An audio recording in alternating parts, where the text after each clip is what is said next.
Chapter 1092 Ridiculous People. Bernadette was wearing an Inta-styled blouse and was sitting there quietly.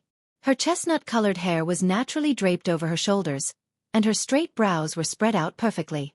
She actually had the aura of a female professional from Earth, one that had been in a high position for a long period of time. The Emperor's sense of aesthetics still has quite the influence over Queen Mystic. However, it's limited by the environment around her, and it cannot be fully manifested. Klein took off his hat and pressed it to his chest. He bowed slightly before casually pulling out a chair and sitting down. With a sweep of her blue eyes that resembled the deep blue sea, Bernadette's gentle and calm voice rang out. "Why did you contact me so urgently this time? Aren't you a clairvoyant? Didn't you receive a hint of a revelation?" Klein subconsciously replied in his mind before he felt that he was being too arrogant. This should be the after-effects of interacting with the Red Angel evil spirit for too long. With his level, it would naturally affect the people around him. If he was willing, this effect would definitely turn into a form of corruption. Klein quickly did a self-analysis and made a judgment.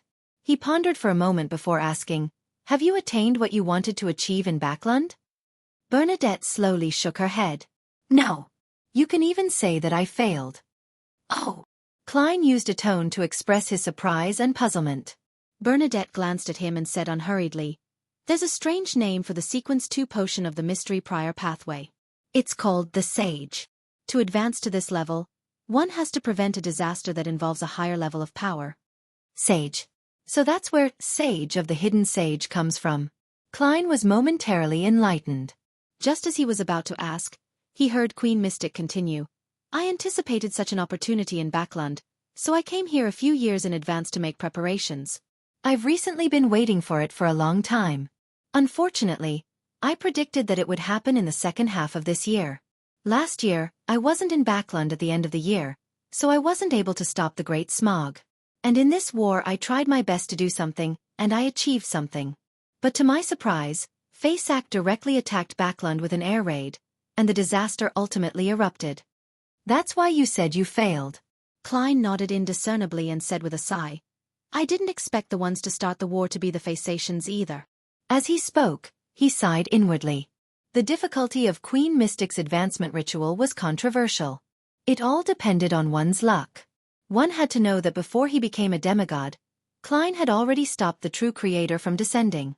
He had saved Tingen and Backland, which were feats that could definitely satisfy the ritual requirements of becoming a sage.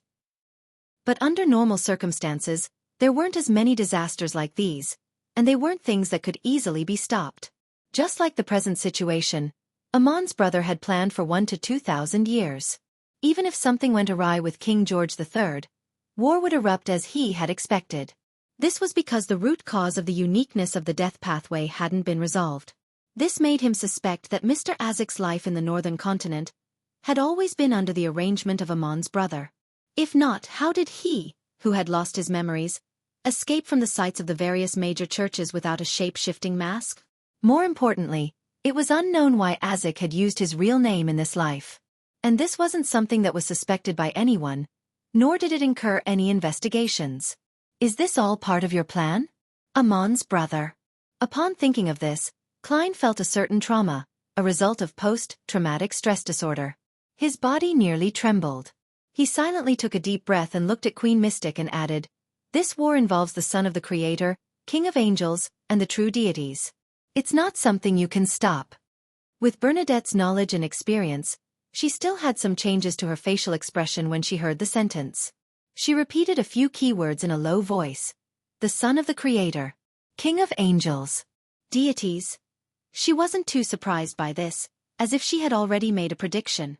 However, even if she was a clairvoyant, she wasn't able to pry into the script composed by Amon's brother.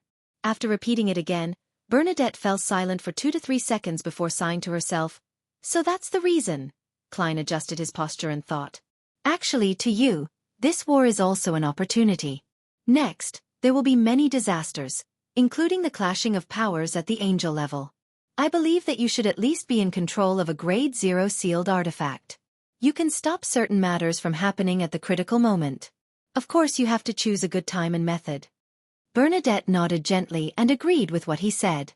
She also tacitly acknowledged that she possessed at least one Grade 0 sealed artifact. Of course, as the daughter of the protagonist of the previous era, as the child Emperor Roselle doted on the most, it would be unbelievable if her father didn't leave her 1 or 2 grade 0 sealed artifacts. What was more important was that Bernadette was already preparing the ritual needed to advance to Sage. This meant that she definitely had the corresponding sequence 2 Beyonder characteristic in her hands. To a certain extent, it was equivalent to a grade 0 sealed artifact. After tacitly agreeing, Queen Mystic Bernadette's gentle but emotionless voice changed slightly. However, I still don't like war, even though it will give me a chance.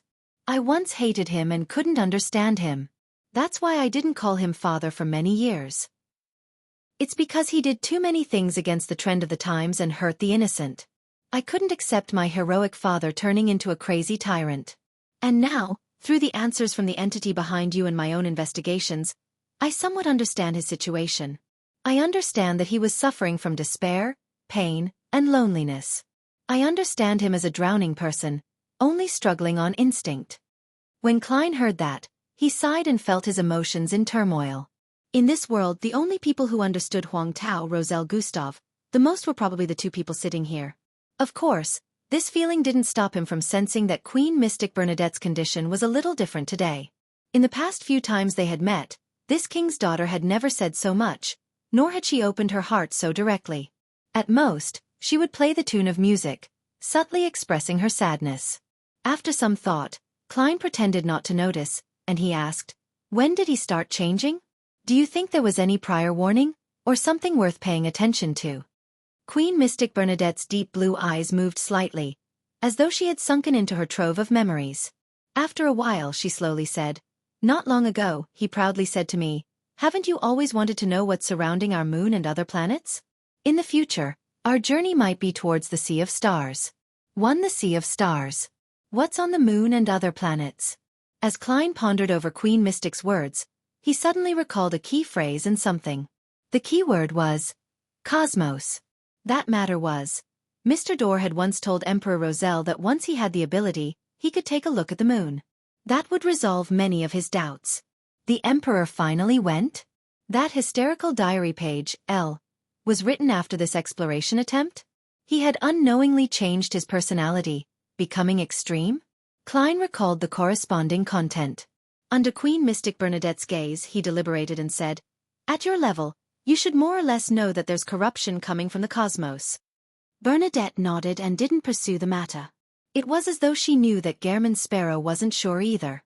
She knew that only an angel-level demigod could detect and resist the corruption. After more than 10 seconds of silence, the topic was directed towards Klein's reason for being here.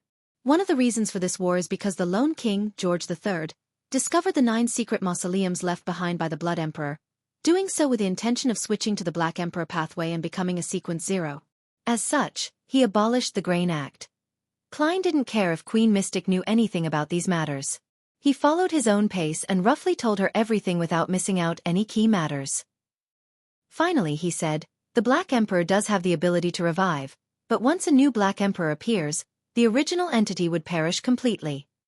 The original entity here referred to Emperor Roselle, who might have succeeded before being assassinated. Sometimes, Klein even suspected that Roselle had intentionally given others a chance, which resulted in him perishing on the spot. This way, when he revived from the astral world and regained his uniqueness and absorbed the 3 Sequence 1 characteristics, he would no longer absorb the characteristics of Knowledge Emperor, Arcane Scholar, and the characteristics of another pathway. He could make himself pure, thus, free from madness. This was a way to live through death, but the prerequisite was that Roselle's ritual had succeeded. He had died during or after the ritual, and not before the ritual. Queen Mystic Bernadette took it all in before slowly saying, "You want to stop George III?" "Yes." Klein nodded frankly. "Why?" Bernadette pressed in an unperturbed tone. The corners of Klein's mouth curled up as he smiled. "Some ridiculous reasons that aren't worth mentioning." Bernadette's gaze landed on his face for a moment before she said, "That's enough. I'm also doing such things for something that has slim chances, one that's almost impossible to happen. We can cooperate on stopping George III." "We're all ridiculous people." Klein sighed and said, "I'll give you the method to summon my messenger." "All right." Bernadette reached out her right hand and lightly tapped the table. The fountain pen that was originally placed diagonally in front of her suddenly jumped up, as if it was held by an invisible elf before writing fluidly on the paper. "This is the method needed for summoning my messenger," said Bernadette calmly. 1 Author's Note. From Chapter 715. Chapter 1093. The Angels of the Fool. Queen Mystic's powers are all very fantastical. No, fairy tale-like. Klein glanced at the fountain pen that was writing on its own. He took out a pen and paper from his pocket and wrote the incantation to summon his messenger. He also indicated that each letter delivery needed the payment of a gold coin. Right on the heels of that, he handed the piece of paper to Bernadette and took the other party's piece of paper. He quickly scanned through it. An invisible creature that roams the upper realms, a strange spiritual body that is friendly to humans, a messenger that belongs solely to Bernadette Gustave. There's a certain difference between this and a standard incantation, but it's essentially the same. Queen Mystic must have deliberately changed it to this to prevent others from trying out the summoning incantation and using the connection between the messenger and the contractor to lock onto her. For me, it doesn't matter. My messenger is an angel. Only she can threaten others, and no one can threaten her. Even if she were to meet Zeratul, she should have the ability to protect herself and escape.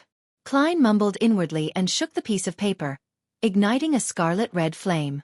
As she looked at the piece of paper turning into dark ashes amidst the flames, Queen Mystic Bernadette said without emotion, "What are your thoughts regarding the preventing of George Ill's matter?" Having already made some considerations, Klein deliberately spoke slowly. "First, don't be rash. Don't take risks that we can't bear. Don't hurt the innocent." If not for the fact that Queen Mystic Bernadette had mentioned earlier that she hated wars and hated harming the innocent, Klein wouldn't have said so directly to prevent exposing his weaknesses. He would have used a milder and more roundabout method to achieve his goal. Upon hearing this, Bernadette nodded slightly in acknowledgement. Then, there are only 3 possibilities. One is to destroy the ritual at the critical moment and let George Ill's advancement fail. The second is to attempt an assassination in advance so that he won't be able to hold the ritual. Klein deliberately didn't give his third idea as he first analyzed the viability of the first 2 possibilities. Assassination has an extremely slim chance of success.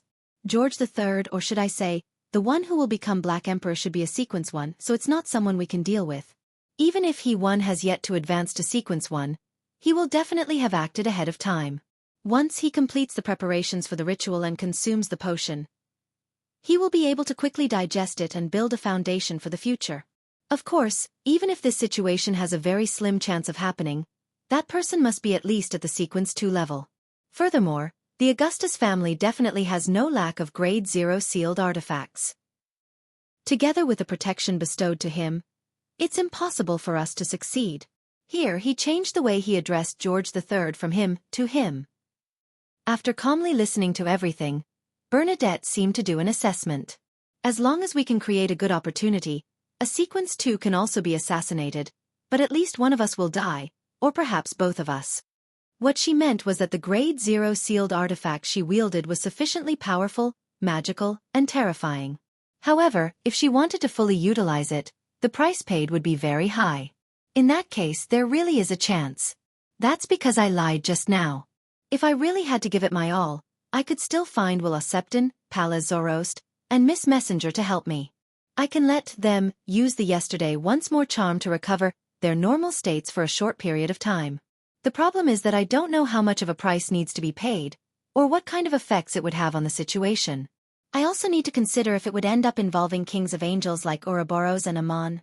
It would be great if Mr. Azik woke up. With 4 angels and Queen Mystic's grade 0 sealed artifact, as long as we create an opportunity, we can even place our sights on a sequence 1. Of course, the chances of failure are extremely high, since there's no way to sustain it for long. Klein's heart was stirred when he heard that, but he didn't discuss it further. It wasn't that he wasn't willing to be honest during the cooperation effort, nor was it that he didn't trust Queen Mystic. Instead, Will Septon and Palaz Zoroast were being pursued, so once their whereabouts were exposed, it was very likely that it would lead to their deaths. This was something that Klein absolutely didn't want to see happen. He vaguely said, "If assassination attempt is the only solution left, I can invite at least 2 angels to help." This was referring to Death Consul Azik Eggers and Snake of Fate Will Septon, who Bernadette already knew of. She could guess the latter through the drop of mythical creature's blood. Bernadette was extremely surprised. This is that entity's will? Without the consent of the fool, how could his blessed seek the help of an angel? He has tacitly agreed to it. Klein spoke the absolute truth. Queen Mystic's blue eyes turned darker. She didn't say another word and only nodded slowly. As for Klein, he brought the topic back on track. The destruction of the ritual might be relatively simple, but it has to be done at the most critical moment. Otherwise, it will only be delaying George Ill's apotheosis. He has already received the tacit consent of the deities, so he isn't concerned about that. Even if the mausoleum is destroyed, it wouldn't take long for him to rebuild it. And it being destroyed at the critical moment will cause him to fail at the advancement and lose control to become a monster. No deity would allow such a creature to roam the world freely. A deity's descent will definitely happen to kill it off. The problem is that, with a king of angels' reminder and help, George III won't take it lightly. He will definitely arrange for the most secure protective measures. The difficulty might only be lower than directly killing him. This requires us to gather intelligence as soon as possible and find an incisive angle to be used. And be it the first line of thought or the second line of thought, it's best that you advance to sequence 2 in advance and become a sage. Bernadette nodded slightly to show that she understood. She then said, "What about the third line of thought?" Klein was silent for a few seconds before saying, "If the ritual was successful back then and the Emperor had already advanced to sequence 0, then he would still have a chance to revive. As long as we could find the arrangements left behind by the Emperor before George Ill's apotheosis and allow him to return, the plot of George III will fail." He didn't use the word him to refer to Roselle as Bernadette did, to avoid exposing his identity. Queen Mystic's eyes clearly flickered before they turned dark and reserved. She opened her mouth slightly and said, "I'll hand over selected diary entries to Katlia." Klein didn't discuss the matter deeply. Instead, he smiled and said, "Actually, there's still a fourth line of thought." Bernadette's eyebrows twitched as she expressed her doubts. "That's to do nothing. Let George III hold the ritual and attempt to become a god while we wait for him to fail." Klein gave a self-deprecating laugh. The higher the sequence is, the greater the chance of failure. This was actually the truth. Even if there was the script written by Amon's brother with the road to success completely paved, and even if George III had perfectly digested the previous potions, the odds of him successfully advancing to become a god didn't exceed 50%. Of course, what Klein said was just a self-deprecating remark. Queen Mystic didn't immediately respond. She looked seriously at Gehrman Sparrow for a few seconds before saying, "The feeling you give off to me now is different from the previous few meetings. I'm taking advice from my psychiatrist." Klein smiled, describing himself as a very serious mental patient. Without another word, Bernadette retracted her gaze and looked at the fountain pen lying on the table. "Then, let's gather the corresponding information and maintain communication through letters." At this point, she paused for a moment before speaking again. Her gaze remained unchanged. "Actually, I'm wondering if he might have already been resurrected. It's just that he's still finding his past self. I'm not sure what details the Black Emperor's resurrection entails." "I wonder if he really chose to be the Black Emperor in the end." Bernadette's voice gradually became ethereal and carried an indescribable feeling. As Klein listened, he suddenly understood what Queen Mystic was thinking or expecting. She suspected that the fool was the resurrected Roselle, suspecting that the Emperor had fooled everyone in the past. In fact, he had never thought of switching to the Black Emperor pathway. Instead, he had chosen another path. As such, he needed to find himself by seeking out his past diary pages and cards of blasphemy. "Unfortunately, I'm just Uncle Joe from next door." Klein originally wanted to say something cheeky, but his emotions gradually turned staid, making it difficult for him to force himself to relax. Without saying anything, he stood up, bowed, put on his hat, and left the room. After closing the door to the Golden Theatre room and taking 2 steps forward, he suddenly heard a tranquil and melodious tune. This melody was ethereal and carried with it a faint sense of melancholy.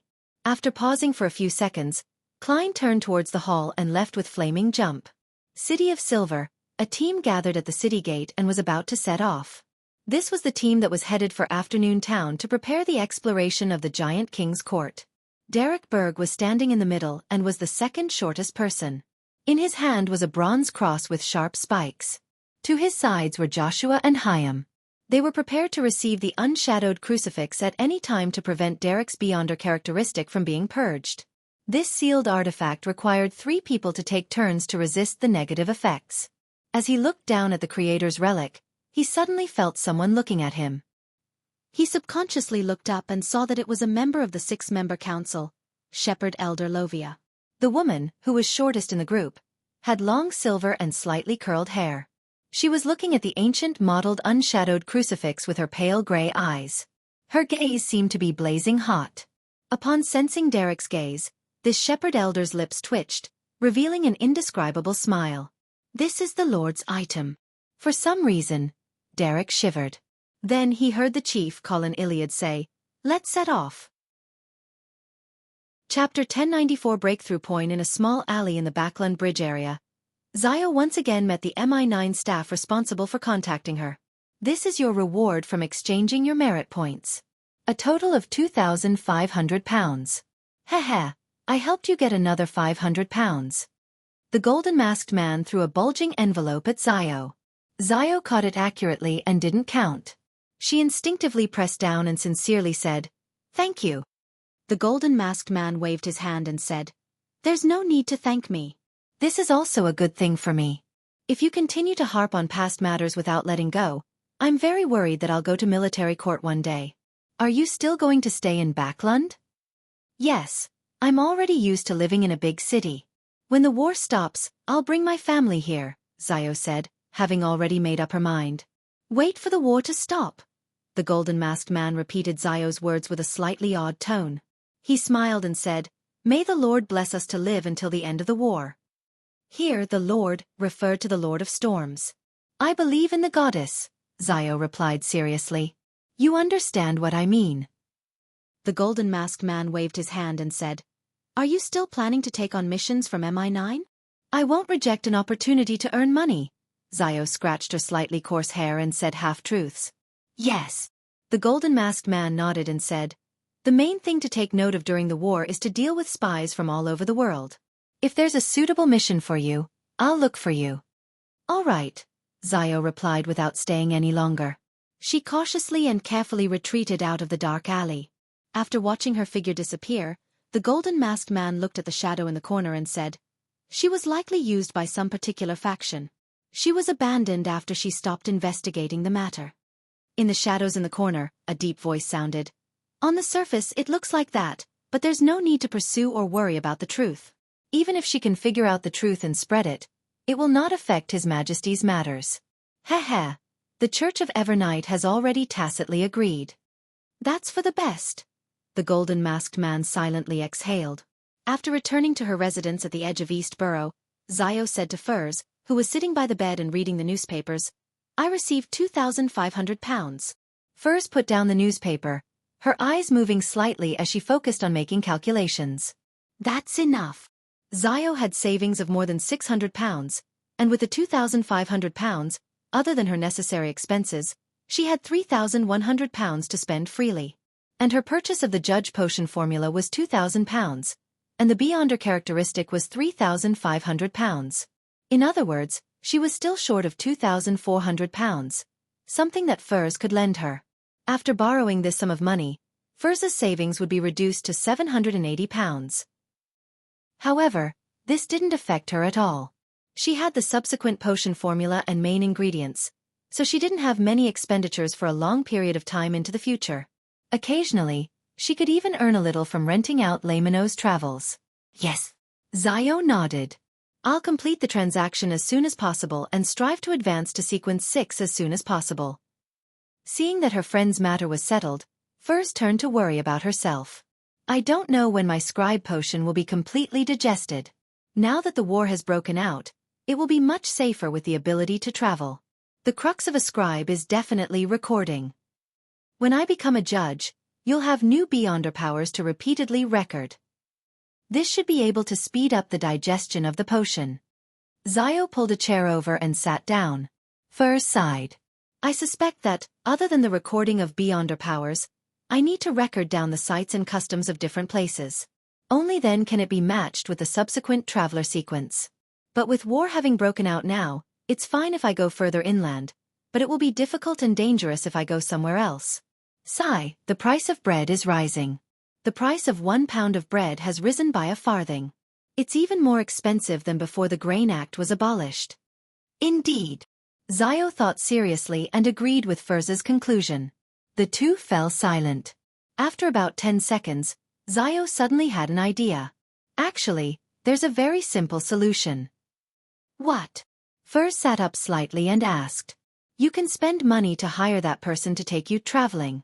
Xiao was very careful not to mention specific code names and actual names. You can be thrown somewhere unfamiliar each time for 3 to 4 days, or even a week. Then, you wouldn't take long to record all kinds of customs and traditions. Besides, you can rent some mystical items from him. From them, to record beyond our powers. This can both improve your strength and help your digestion. That's right. Fuz's eyes lit up when she heard that. Only then did she realize that her usage of the tarot gathering was very superficial. After the pleasant surprise, Furz gradually frowned. This method meant that she had to frequently deal with the world Gehrman Sparrow, and the thought of the crazy adventurer left her trembling.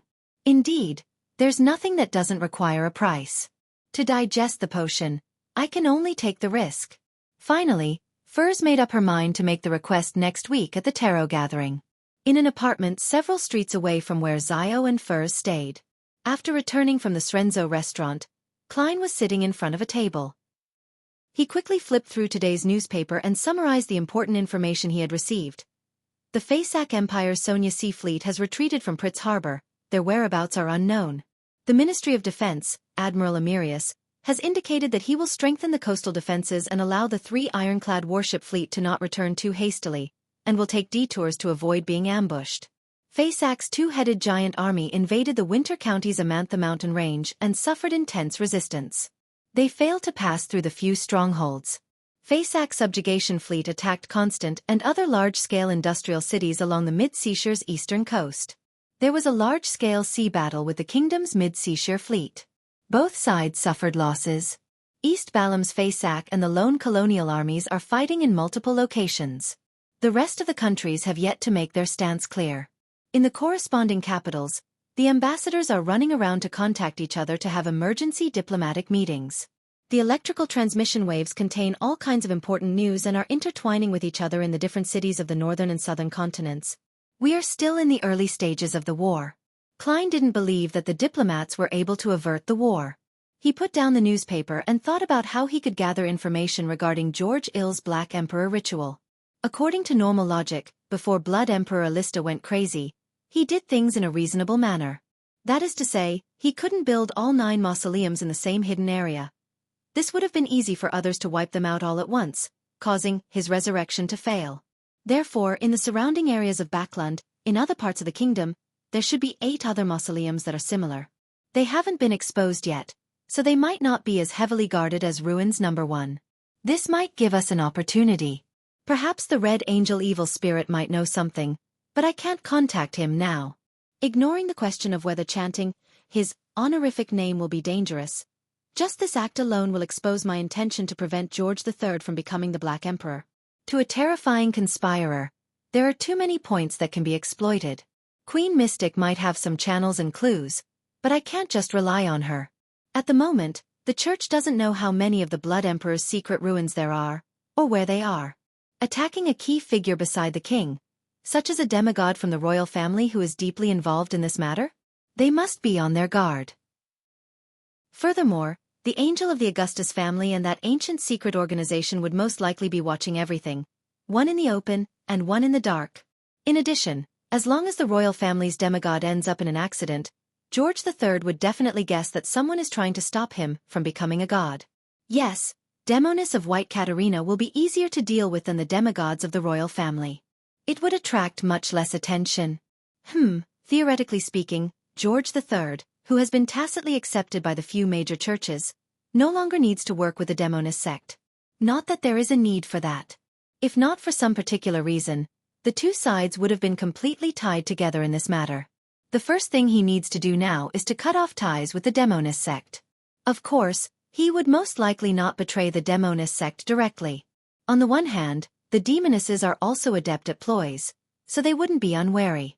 On the other hand, if they anger the upper echelons of the Demonist sect, George Ill's Black Emperor ritual might not be that safe. This is a secret organization with a true deity, Grade 0 sealed artifacts, and angels. As long as George III is still rational, the correct method is to follow the agreement and give everything that needs to be given. Then, he will send the members of the Demonist sect away. During this process, he will use the help of angels from the mind domain, or even a king of angels to erase the key memories of the demon sect participating in the matter. If that's the case, even if Demonist of White Katarina goes missing for some time, it wouldn't alert George III. He might not even know. And from the perspective of the Demonist sect, the matter has come to an end. The various churches have also tacitly agreed to it. They no longer need to hide like they did in the past and can move about freely. This gives me and Queen Mystic a chance. Yes, Vice Admiral Ailment will likely appear again. From her appearance and the attitude of Demoness of White from back then, it can be determined that she and Katarina are related by blood. With this in mind, Klein heaved a sigh of relief. He cast his gaze out the window and silently muttered, "I hope Anderson and Danitz can find that pirate admiral as soon as possible.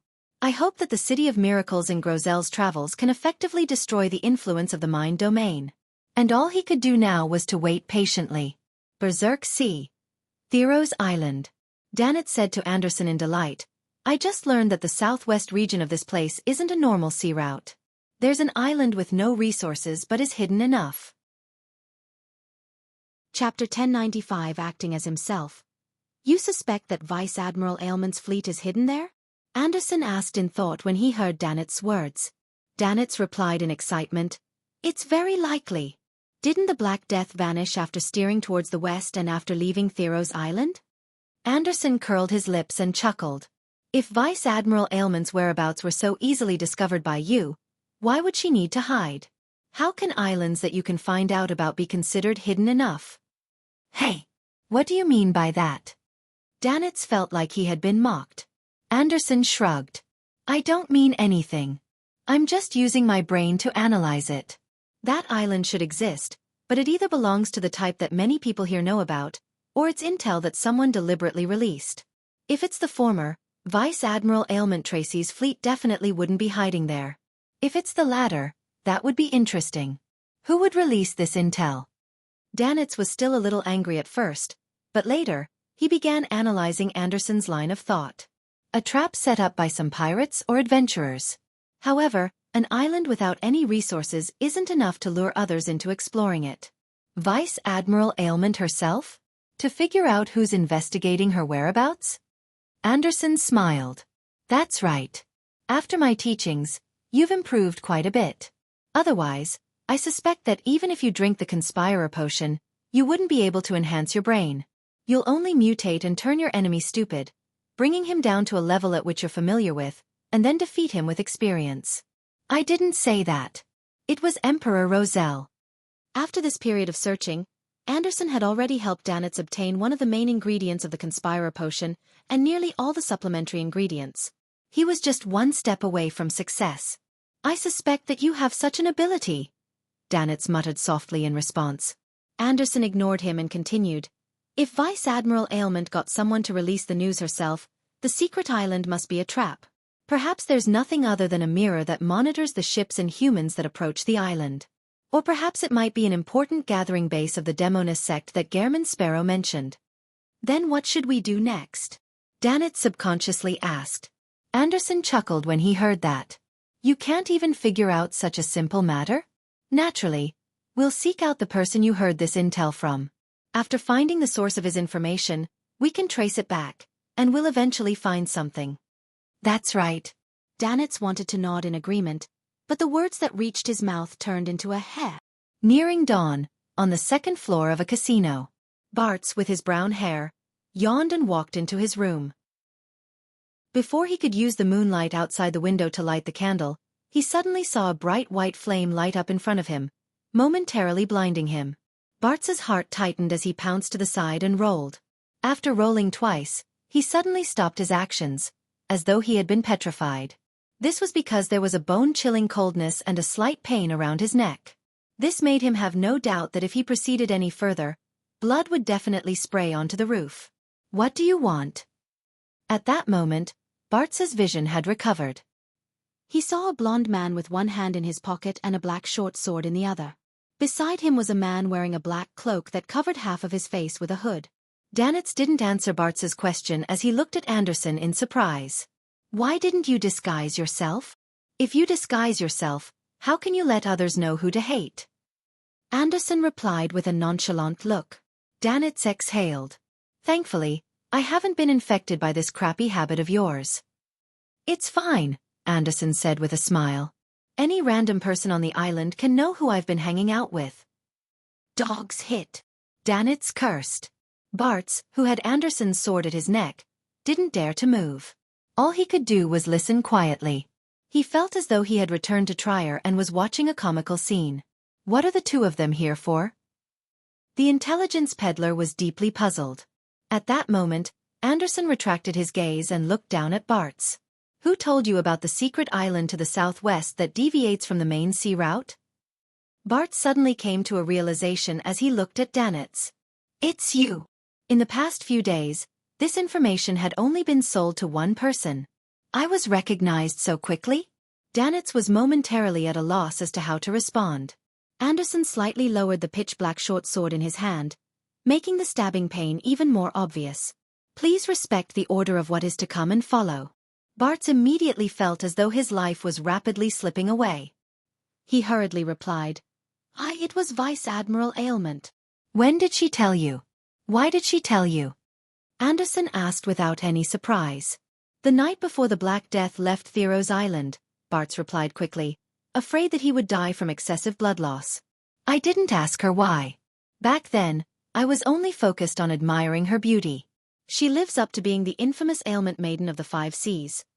Even after a long time, Bartz couldn't hide his admiration of her, even when he recalled her while being in extreme danger. Is this the charm of a demoness? Anderson muttered to himself before asking, Do you have a way to contact her? No. Bartz quickly shook his head and said, She told me to take note of everyone who asked about her whereabouts.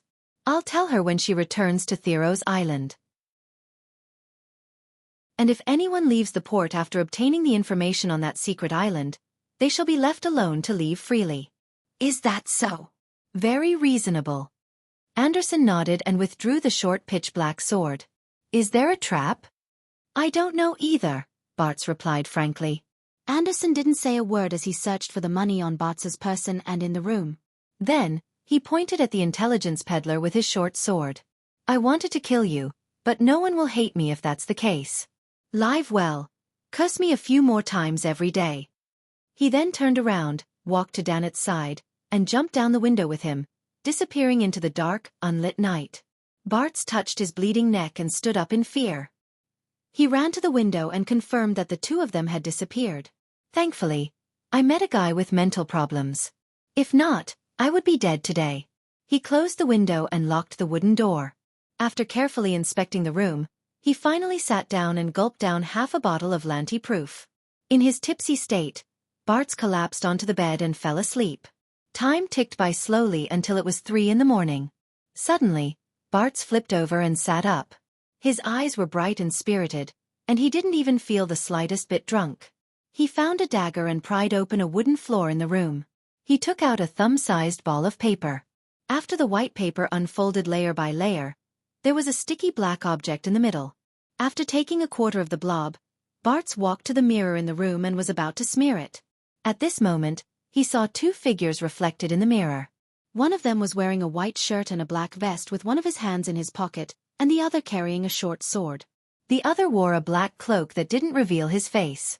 Just as Bartz's pupils dilated, Danitz punched the back of his head, causing him to faint. And his final memory was a voice with a smiling tone. He really didn't disappoint. After dealing with Bartz, Danitz bent down to pick up the sticky substance that had fallen to the ground. He chuckled and said, "This fellow actually believed you. He believed that you didn't kill him because you wanted him to hate you." The conversation he had with Anderson was actually a rehearsed play. It was to make it reasonable for Anderson to let Bartz go without being suspected. "This means that you acted sufficiently well," Anderson said with a smile. "It's truly different when you're acting as yourself." Dogs hit. Danitz cursed without any qualms. He then sighed. I didn't expect him to be so patient. He waited past midnight before he took action. But we were more patient. If a hunter wants to capture his prey, he has to be patient. Sometimes, he can wait a few days, Anderson replied. To the two of them, there was actually nothing they could do. Be it a hunter and provoker, or pyromaniac and reaper, none of them were good at mediumship, much less having the ability to hypnotize others. In order to obtain information, other than interrogating and threatening others, they had to work hard on scheming. This is very reasonable, but in the future, it will be done with the words I use to school others. Danitz looked at the black sticky blob in his hand and said, "It seems like it should be applied on the surface of the mirror, before contacting Vice Admiral Ailment?" That should be the case. However, what's the point even if we contact her? Are we going to ask her out on a date to join us for breakfast at Thero's Island? Anderson mocked. Danitz knew that he and Anderson were unable to influence the person in the mirror. All he instinctively wanted to do was to do something more, so as to better complete the task that Gehrman Sparrow assigned him. He frowned slightly and said, "Then what should we do next?" "Of course it's to contact Gehrman Sparrow. Let him handle the aftermath. This fellow is very mysterious in every aspect, so he should have a way to resolve it," Anderson said with a TSK. "Besides, the mission he gave us is to seek out Vice Admiral Ailment's whereabouts. And there are results already now." Danitz acknowledged and began taking out the candles and other items for the ritual. "What are you doing?" Anderson asked with an odd expression. Danitz set up the altar without looking back. "Summoning Gehrman Sparrow's messenger." Anderson fell silent for a few seconds before saying, "I'll go out for a smoke first." Chapter 1096 Cooperation. At just past 6 in the morning, the entirety of Backlund remained dark. It was very quiet, with most areas being illuminated only by the street lamps. Wearing his pajamas, Klein sat on the bed and looked at Miss Messenger, who was carrying 4 heads. He rubbed his temples and asked helplessly, "Who sent the letter? Why couldn't he have a good night's rest?" The 3 heads in Rionette Tinker's hands replied one by one, "That particular, brainless servant of yours, Danitz. He prayed in the middle of the night in the past, and now he's sending letters in the morning." Klein took a deep breath and slowly exhaled. Following that, he received the letter from Miss Messenger. When he opened it, his expression gradually turned solemn. This was because Danitz and Anderson's discovery of Vice Admiral Ailment Tracy's location was extremely untimely. According to Klein's deductions, it wouldn't take long for the pirate admiral and demoness of White Katarina to regain their freedom. They wouldn't be hiding much, making it easier to find them. Now that they had dealt with the intelligence peddler, Bartz, and obtained the items to contact Tracy from him, the greatest possibility was that they had frightened the target and made her continue hiding. Of course, Klein could seek the help of Queen Mystic Bernadette to find a way to lock onto Vice Admiral Ailment through the mirror. However, the problem was that he suspected that the target's hiding place was an important stronghold of the Demoness sect. It might even be the headquarters where there were Grade 0 sealed artifacts. This way, even if he had confirmed the whereabouts of Tracy, he wouldn't dare to teleport over to capture her. Hence, any contact would alert the pirate admiral. And if he didn't take the opportunity to contact her, regardless of whether Bartz was dead or alive, the news would spread after daybreak. Similarly, Tracy would be on guard. Seriously. However, this is also because Anderson and Danitz don't know the truth. They don't know the changes in the situation of the Lone Kingdom. After some thought, he said to Miss Messenger, who was waiting by the side, "Wait for me. I'll write a reply." He had originally planned to teleport over directly to decide what to do next, but after some consideration, he still chose to write a letter. Although he believed that Zeridel wouldn't waste time on an obvious bait like Danitz, he still felt that he had to be more careful. If Zeridel didn't do so, it didn't mean that the members of the secret order under him would do the same. Such a huge secret organization definitely had a few demigods at the saint level. Once he got entangled by the other party, it would be a huge problem. All right. The head carried by Rionette Tinker that had failed to speak previously rushed to answer first. Klein got out of bed, walked out of the bedroom, and came to the room outside. He took out a pen and paper and wrote fluidly, "Think of a way to make Bartz faint until dawn. Then, leave his room immediately and stay far away. There is a great danger lurking there. Monitor Bart's again when daybreak arrives, but don't alarm him. The so-called danger was a half-truth, and his main goal was to get Anderson and Danitz to leave the scene, so as to draw away any possible spying. Putting down the pen and looking through it again, he folded the letter and handed it to his messenger, Rionette Tynker, who had followed him out. At 3:10 a.m. In the Berserk Sea, Thero's Island, Bart's room. Danitz had just finished clearing the altar and wiping away the traces when he saw the terrifying messenger with 4 heads return. Gehrman Sparrow actually didn't come. Danitz reached out to receive the letter in surprise. Then he took out a gold coin for the messenger. After the figure with 4 heads and dark, complicated long dress disappeared into the void, he opened the letter and quickly read through it. There's danger. Danitz's pupils dilated as he rushed towards the door as if he had been burned in the ass. After leaving the room, he said to Anderson, who was standing in the corridor with his back against the wall with an unlit cigarette in his mouth. Quick, let's go. It's very dangerous here. Did Gehrman Sparrow say that?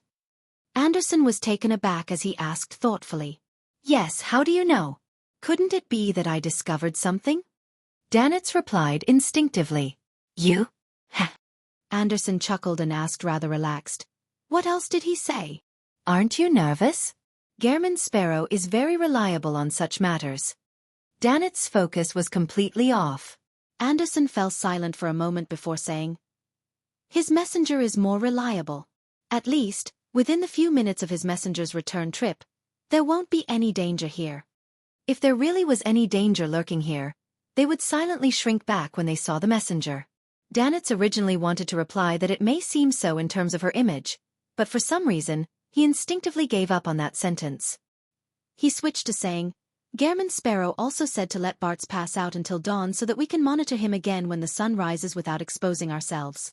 Anderson frowned. What does he want to do? There won't be any latent dangers anymore once the sun rises? Without waiting for Danitz to respond, the strongest hunter of the fog sea turned around and entered the room. He took out a small metal bottle he carried with him and pulled out the stopper. He placed it at the tip of Bart's nose and moved it back and forth. It's done. Let's go. Anderson didn't hide his curiosity as he surveyed the area before leading Danitz out of Bart's room and walked far into the distance. Backlund, Empress Borough. Inside the Hall family's luxurious mansion. At 7:25 a.m. Audrey suddenly woke up from her dream. She dreamed of the boundless gray fog and dreamed of the world Gehrman Sparrow asking her to help hypnotize someone, making the target forget everything that had happened in the past 6 hours, as well as all the people who asked about a particular secret island. This is something that can be used as contributions needed for the manipulator potion formula and beyonder characteristic. Also, Mr. World said that he would donate £7,000 for the war efforts. Audrey got off the bed very lightly and put a teal cloak over her white nightgown. Following that, she followed Gehrman Sparrow's instructions and set up a ritual, praying for Mr. Fool's bestowment. The illusory door quickly took shape and opened, sending 3 items flying out and landing on the altar. One of them was a thin human-skinned glove, the other was the instruction manual on a piece of paper, and the other was a neat stack of cash that wasn't tied up. This is creeping hunger? Audrey scrutinized the altar and thanked Mr. Fool. Then she put on the glove and, according to the instruction manual, activated the spirit of the traveler. When the glove turned transparent, the 12 sacred angels with fiery wings suddenly appeared in front of her. This is the angel's embrace that Mr. World has requested? Its effect is to interfere with divination and prophecy powers at the scene, so as to ensure that my identity won't be exposed? Audrey's eyes darted around as she changed the lie accessory which she had already prepared into a silver mask, and she wore it on her face. Following that, she followed the coordinates given by the world Gehrman Sparrow and began the teleportation step. During this process, the strange scenery of the spirit world and all kinds of strange creatures left a deep impression on her. However, before she could carefully observe them, she arrived at her destination. She saw that the colors were saturated, and the stacked scenes rapidly faded away, becoming normal. It was still late at night outside. It feels like I've recovered my feelings and mood from when I first entered the mysterious world. Audrey analyzed her mental state and focused her attention on the target lying on the floor in the room she was in. It was an unconscious man.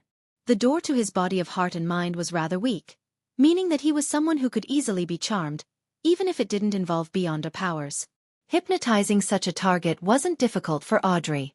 However, in order to digest the potion, she decided to use dreams to help with the hypnosis. The unconscious Bartz had a dream. He dreamed of a blurry female figure. In his dream, he believed that she was the most beautiful woman in the world, a perfect state that Vice Admiral Ailment Tracy could achieve. Bartz wildly chased her as he ran back and forth in the wilderness, hills, and mountains. However, he couldn't catch up to her, as though he had left behind something very important. After an unknown period of time, he woke up from exhaustion and slowly recalled what had happened last night. He was in a bad mood because of him losing money. He had fallen drunk after drinking only half a bottle of Lanty Proof. Up to now, his temples were still throbbing in pain. I even knocked the back of my head. Bartz rubbed the swollen area and lumbered back to the bed. He fell into it and continued sleeping. And for Audrey, who had completed a milder form of hypnosis with the Dreamwalker's powers, she had long followed the World Gehrman Sparrow's instructions and restored the scene completely, leaving nothing suspicious behind. This was the ability of a senior spectator. Then, she teleported back to Backland and sacrificed creeping hunger to Mr. Fool. The entire process didn't cause much of a stir. The Church of Evernight Beyonders in charge of protecting the Hall family were completely unaware. After dealing with all kinds of traces, Audrey pulled a bell and let the maidservants waiting outside enter. Her personal maidservant, Annie, gestured for the other maidservants to get busy as she said to Audrey, "Miss, there's a piece of news from the Bursary Foundation." "What news?" Audrey interpreted the shock, confusion, disbelief, joy, and curiosity in Annie's tone. Annie replied quickly, "That Miss Eudora who needed to have her leg amputated has completely recovered. It's as though she was never injured. This is a medical miracle." Audrey was similarly stunned. She had some guesses, but she didn't dare to confirm them. She lacked sufficient clues and evidence. Also, all the patients with serious medical conditions have fully recovered. At this point, Annie couldn't control herself. She lowered her voice and said, "I heard that there was a ghost wandering around. Half of its face had mushrooms growing all over, and the other half was covered in weeds. It ate illnesses, trauma, and grief. I don't know if it's true, but it's scary." Mushroom. Weeds. Audrey repeated the two words, momentarily at a loss. Chapter 1097 Different Conundrum. Seeing that her mistress was clearly interested in ghost tales, Annie glanced at the other maids who were preparing hot water, combs, and other items. She continued, "The doctors and nurses wished to invite the church's bishop to host a mass, but the remaining patients strongly objected to it. They look forward to meeting that ghost. They all call it the clown angel. They say that its terrifying appearance resembles a specially dressed clown, but in actual fact, it's an angel who can resolve pain and torment." "This title is very interesting," Audrey said with a faint smile. If it were in the past, she would definitely be very interested in this, perhaps eager to make a trip to the hospital via dream traversal to figure out what was going on with the so-called clown angel. However, the sudden eruption of the war made her feel rather depressed. She felt that there were too many important things that she needed to do, so she wasn't in the mood to probe further. In fact, if she hadn't experienced the air raid herself and seen those who were injured because of it, she would definitely feel like a war had never happened over the past few days and that Backland was still very peaceful. This was because, after that air raid, the airship fleet of the Lone Kingdom had been roped into the war effort. The air defenses of the coastal cities had all been raised, and Backland didn't suffer another attack again.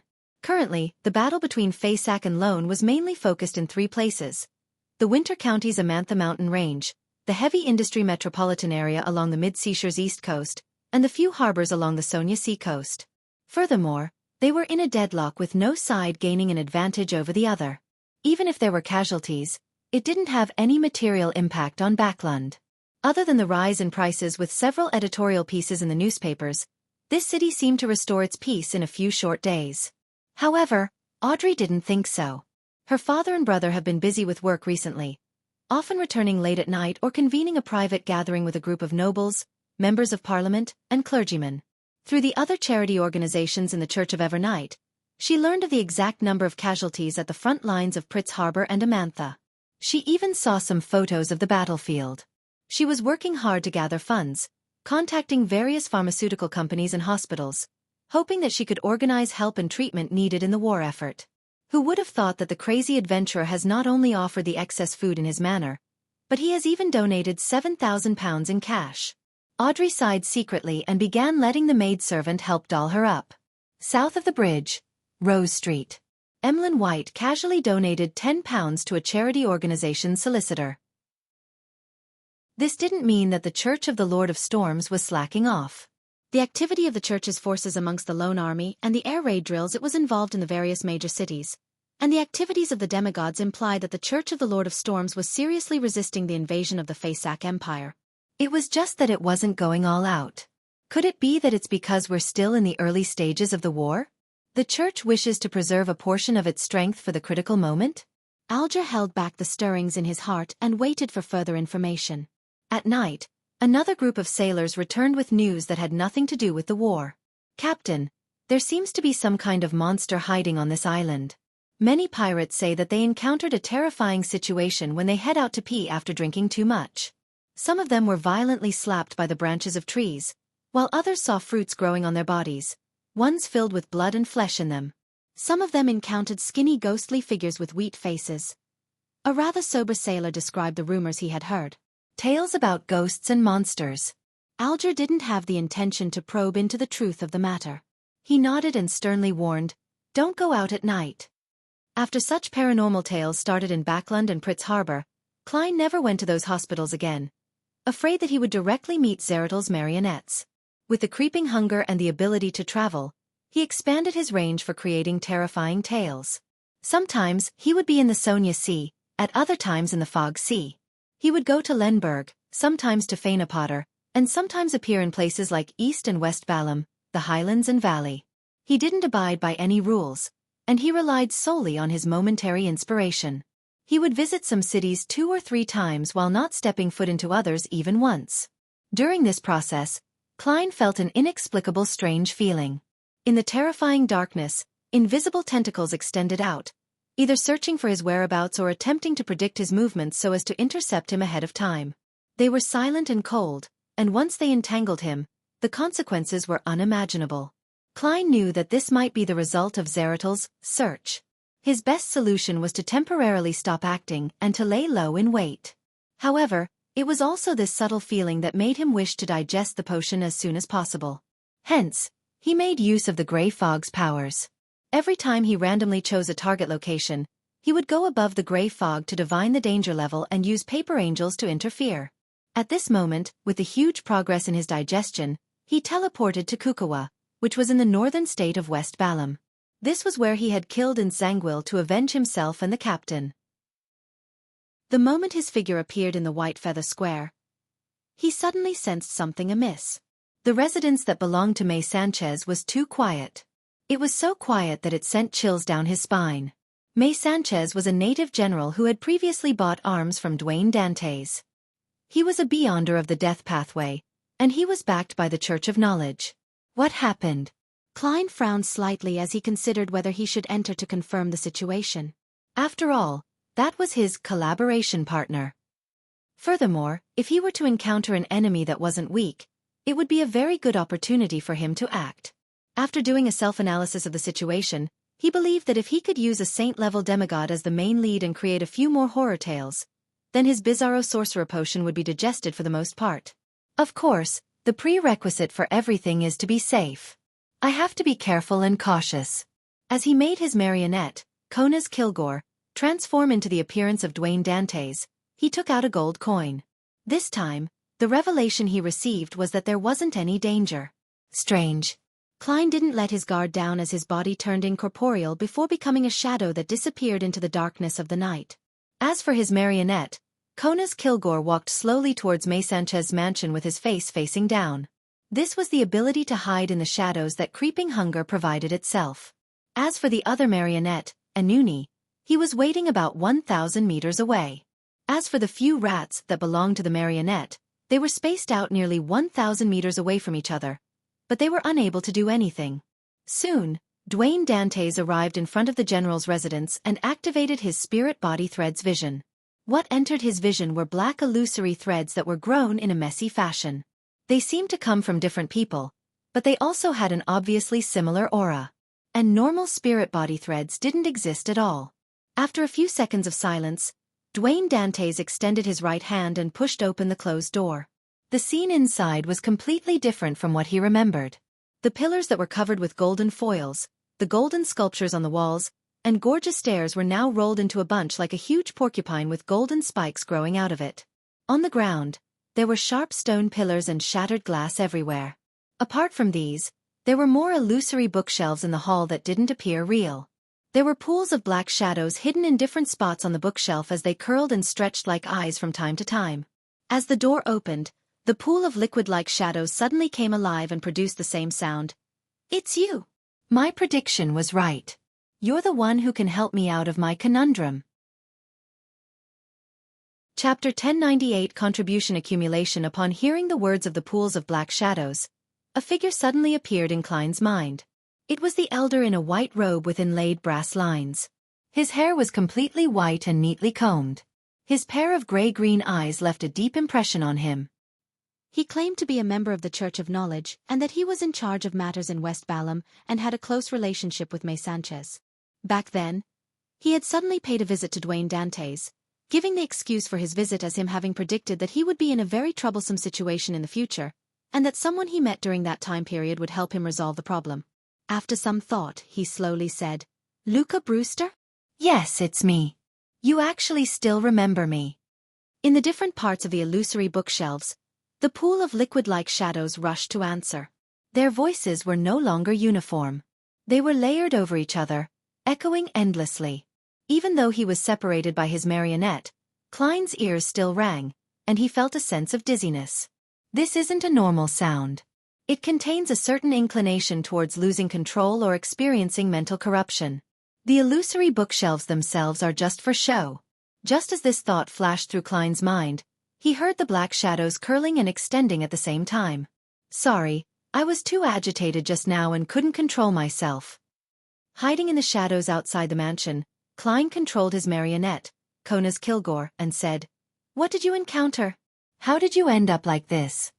The black figure sighed and said, "The adjudicator of the Phaenopotter military, Bella Costa, and the Church of Earth Mother's Archbishop Martina, jointly attacked this place, with their main target being me. I had no choice but to activate my mythical creature form and make them temporarily retreat. Seeing as you entered without noticing anything, you must have teleported here. You're also a demigod. You should know that once you reveal your mythical creature form, it won't be easy for you to return to normal. I was also affected by inclinations towards going insane, and I nearly lost control. Fortunately, I was once a mysticism magister and had mastered many strange but effective mystic arts. Hence, I sealed myself to a certain extent at the critical moment and ended up like this. Sigh, this can only last for some time. The madness is still eating at me. I've already contacted the sea, and it wouldn't be long before a helper comes. However, I don't know if I can last that long. I was just thinking that this should be that very troublesome conundrum in the prophecy, and I was wondering if the person who could help me solve this problem would appear. I'm so happy that you're here. This proves that my prediction and interpretation wasn't wrong. This has improved my mental state. He really is a demigod who's determined to see his predictions succeed. If I were to turn around and leave at this moment, would you just break down and lose control on the spot?" After lampooning silently in his heart, Klein began thinking about the key information that was revealed by Luca Brewster. The Phaenopotter military and the Church of Earth Mother had begun taking action. He then got his marionette, Kona's Kilgore, to take out a gold coin and flick it before reaching out to catch it. From what he knew, the clergymen of the 7 churches were focused on maintaining order and ensuring the safety of their believers, regardless of the situation. From this angle, it was impossible for Luca Brewster to be a devil or a demon. As for the impression that Vice Admiral Iceberg and Detective Isengard Stanton gave him, it made him feel that the Church of Knowledge wasn't too bad. He felt that, other than their habitual discrimination against people with low intelligence and those who were not fond of studying, there was nothing wrong with their actions and style. This is also the reason why they're unable to develop and expand. They can only stay in a few small countries. Klein didn't look at the result from flipping the gold coin. He mumbled a few words before saying, "How can I help you?" The excited black shadows fell silent. A few seconds later they said, "I don't know either." Klein looked at them, and they looked back at him in silence. Instantly, There was a mutual silence. "Why don't I suggest turning you into my marionette?" Nearly 10 seconds later, Klein lampooned inwardly.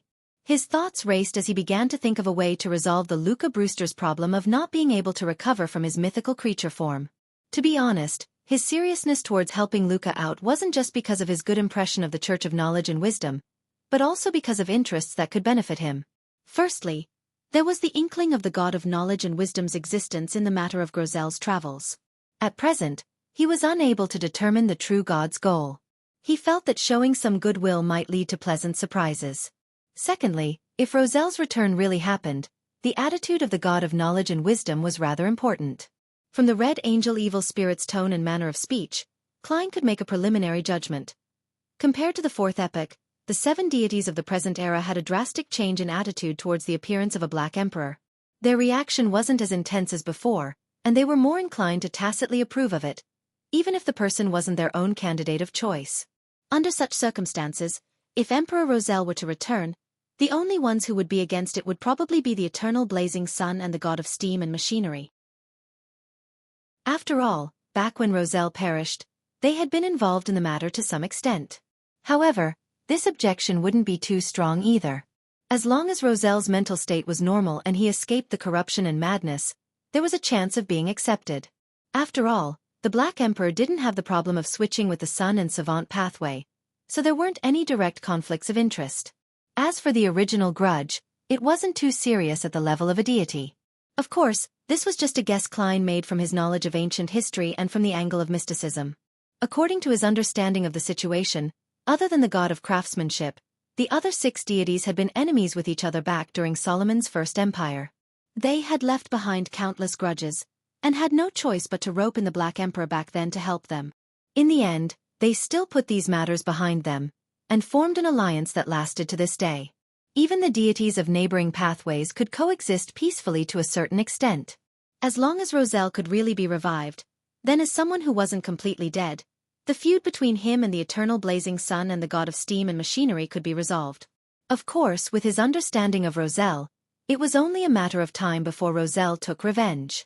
As long as he wasn't crazy and wasn't forced into a corner and wasn't extreme, he could still understand the situation clearly and know what to do and what it meant to wait for an opportunity. Under such circumstances, Klein believed that the ones who were able to suppress the eternal blazing sun and the god of steam and machinery when they expressed their objections and also make them tacitly agree to it were definitely the Lord of Storms and the God of Knowledge and Wisdom, because they and the eternal blazing sun were on beyonder paths that could be interchanged. I'm just afraid that the corruption that stems from the cosmos isn't that easy to resolve. The revived Rosel may end up completely turning into an evil god, but such matters can only be done one step at a time. Only by understanding the situation can one grasp the crux of the matter and decide whether to press the button at the final moment. Humans can't stop because of worries with low odds. If that's the case, nothing can be done. Even drinking a mouthful of water might lead to the descent of an evil god. Similarly, what are the reactions of the various parties towards Rosel's return, and how intense would they be? This will require me to wait and make further observations before I can find the most acceptable solution for everyone. At the moment, causing damage during the ritual at the critical moment has the highest chance of success. As his thoughts raced, Klein looked at the pool of dark shadows and slowly said, "How long can you last?" Luca Brewster observed his condition and said, 7 minutes. I thought you were going to say 7, 6, 5, 4, 3. After lampooning, Klein said, "I'll get you a psychiatrist." As he spoke, he retreated a few hundred meters out of the shadows of May Sanchez's residence. Then, he set up a ritual and sacrificed creeping hunger above the gray fog. After doing all of this, he sat in the fool's chair, conjured Gammon Sparrow's figure, and made him do a simple and quick prayer. At this moment, it was almost dawn. As for Audrey, who had been busy with charity work, she had yet to sleep. Treat a demigod who has shown signs of losing control. I can accumulate more merit points as well. Audrey put down the fountain pen in her hand and put on a white cloak with golden patterns. Just like the previous mission, she set up a ritual to receive creeping hunger and war lie, which was in the form of a silver mask. Under the protection of Angel's embrace, she teleported to the May Sanchez mansion in West Balam according to the map provided by Gammon Sparrow. The difference this time was that, due to her facing a demigod, Not only was she wearing a mask, she had also used lye to adjust her figure, aura, and appearance under the mask. Then, she saw Mr. World, in the form of Dwayne Dantes. That demigod has broken down into pools of black liquid. Try not to communicate with his body of heart and mind directly. This will infect you with his inclination to lose control. If you can't treat him, I can lend you a Beyonder characteristic.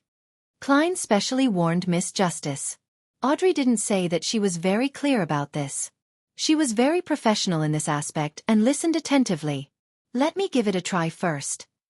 She tugged at the cloak covering her body and took a few steps forward, casting her gaze at the illusory bookshelves and the pools of black liquid. Thankfully, he hasn't truly lost control. After examining for a few seconds, Audrey said gently. Accompanied by her calm and powerful words, an invisible wind of placate began to blow. The frequency at which the pools of black liquid curled up and stretched began to decrease as the sense of anxiety weakened. Audrey used placate a few more times. It was only when Luca Brewster's mental state was completely stabilized and he had the ability to cooperate did she get him to open up his mind and receive the treatment. And she took the opportunity to open the door to the demigod's body of heart and mind. She split her use of placate into multiple treatments during the process of purifying the corruption. She planted psychological cues, cueing Luca Brewster into believing that everything was fine, allowing him to easily converge his mythical creature form and turn back into a human.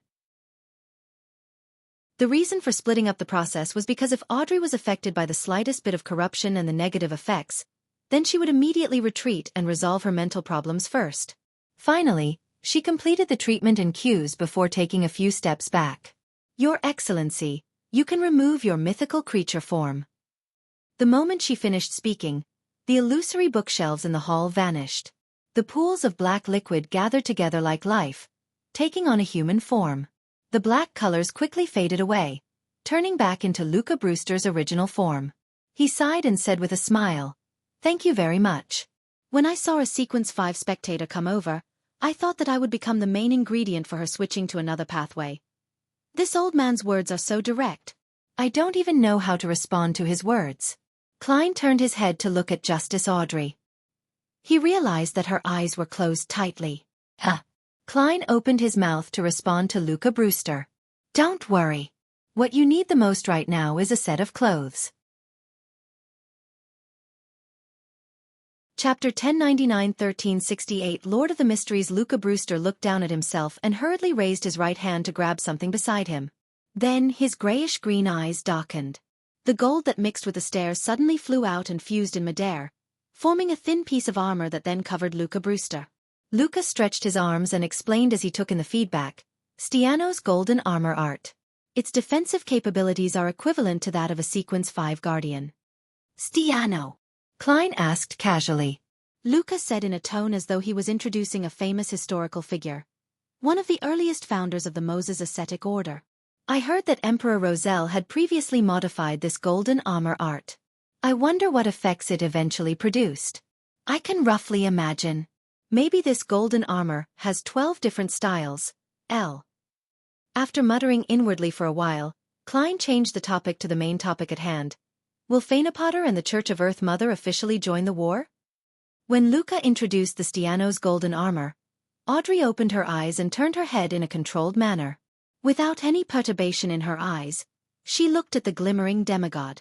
Luca sighed and said, "Regardless of what they were thinking previously, they'll officially join the war tonight. Of course, they wouldn't target Lone for the time being. There's a high chance that they will attack either Lenberg, Mason, or Seeger. It's to prevent an extended battlefront and from making too many enemies which would prevent them from being able to concentrate their strength. Furthermore, the Church of Earth Mother might not be willing to exert too much strength."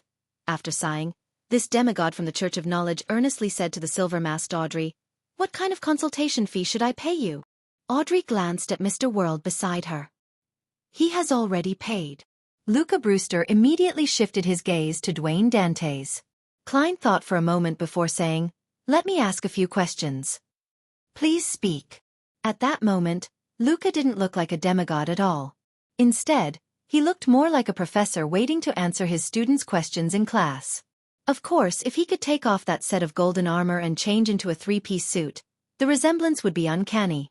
Without thinking, Klein directly asked, What do you know about the corruption from underground? In his opinion, if the Church of Knowledge, which was famous for being knowledgeable, knew about it, then he was definitely at a strong enough level to bear the effects.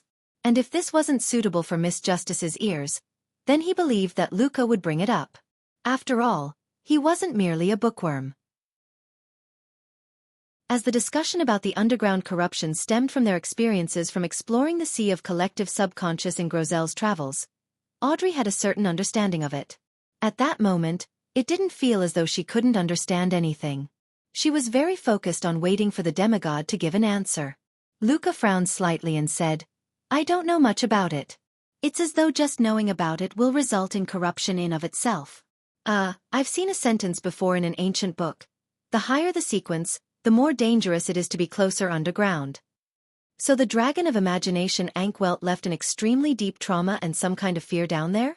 Audrey instantly thought of the object sealed in the bronze door of the City of Miracles, Liveseed. She then looked at Mr. World beside her, but she didn't notice any changes in his expression. However, Klein made his marionette nod gently, so as to tell Miss Justice that the connections he made with were identical to hers. This made Audrey feel like she had returned to the past. Back then, she was still a low-sequence beyonder of the spectator pathway. There was no way she could decipher any useful information from Mr. World's expression and actions. The higher the sequence, the greater the threat of underground objects? This doesn't make sense. Realizing that Luca was unable to provide more information, Klein thought for a moment and said, "Second question, what prophecy do you have regarding this war?" With the mention of a prophecy, Luca Brewster suddenly became spirited. It's only the beginning. It's far from reaching its peak. Also, a greater portion of the damage stems from the war and is also present beyond the war. I don't know what it is exactly though. The war has just begun. Audrey's heart sank uncontrollably. Stems from the war and is also present beyond the war? Is it the apotheosis ritual of Amon's brother? Or is it the advancement of the Black Emperor? Or perhaps, the return of Roselle? With a guess, Klein nodded and raised the third question. Have you heard of the prophecy of the apocalypse? How do you interpret it? Luca Brewster's expression instantly turned serious. No, this is not a prophecy. Anyone with the ability to predict the future is certain that the apocalypse will definitely come. God mentioned in his Holy Bible that the apocalypse will happen in the year 1368 in the fifth epoch. Of course, God also said that there will be a savior. The prophecy of the God of knowledge and wisdom? 1368. There's only about 10 years left. Could the goddess's act of destroying the alliance with the god of combat to control the uniqueness of the death pathway have something to do with the impending apocalypse? Without realizing it, Klein's expression turned serious. However, he didn't show his reaction on the marionette's face. It will be the apocalypse in about 10 years. As for Audrey, she ruminated over the demigod's words in a daze. To be honest, she felt that it was fake. It was used by people who pretended to be mysticism experts and were religious cheats so as to deceive the people and earn money through that. Although she could foresee a large-scale war breaking out, she had never imagined that this world was very close to ending. This was the understanding of almost all ordinary people and beyonders. Why 1368? Klein couldn't help but ask. Luca Brewster shook his head. I don't know either. That's what God's prophecy says. At the thought that he was only a sequence for, making him not have the ability to resist the apocalypse, Klein rationally ended the topic. He said to the saint of the Church of Knowledge and Wisdom, "That shall be all." What he really wanted to ask were things that the other party probably didn't know either. Matters like the corruption that stemmed from the cosmos, or whether Roselle could return or not, or what his state was. Luca Brewster nodded and said, "In the future, if there's anything you need help with, you can come to me.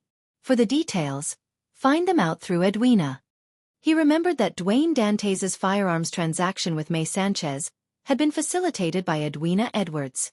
Edwina, Vice Admiral Iceberg? Audrey was taken aback for a second before coming to a realization. She glanced at Mr. World curiously. She remembered that she had read a newspaper article before. It contained the story of Gehrman Sparrow and the 3 female pirate admirals. All right. Klein was never worried about having too many helpers. After he nodded at Justice Audrey, Luca Brewster's figure quickly turned transparent, as though he had fused with the spirit world. Then, he disappeared. Looking at the spot where he had been standing earlier, and then at the hall that no longer had any gold. Klein let out a terse remark inwardly and fell silent for 2 seconds. He then made his marionette look at Justice Audrey.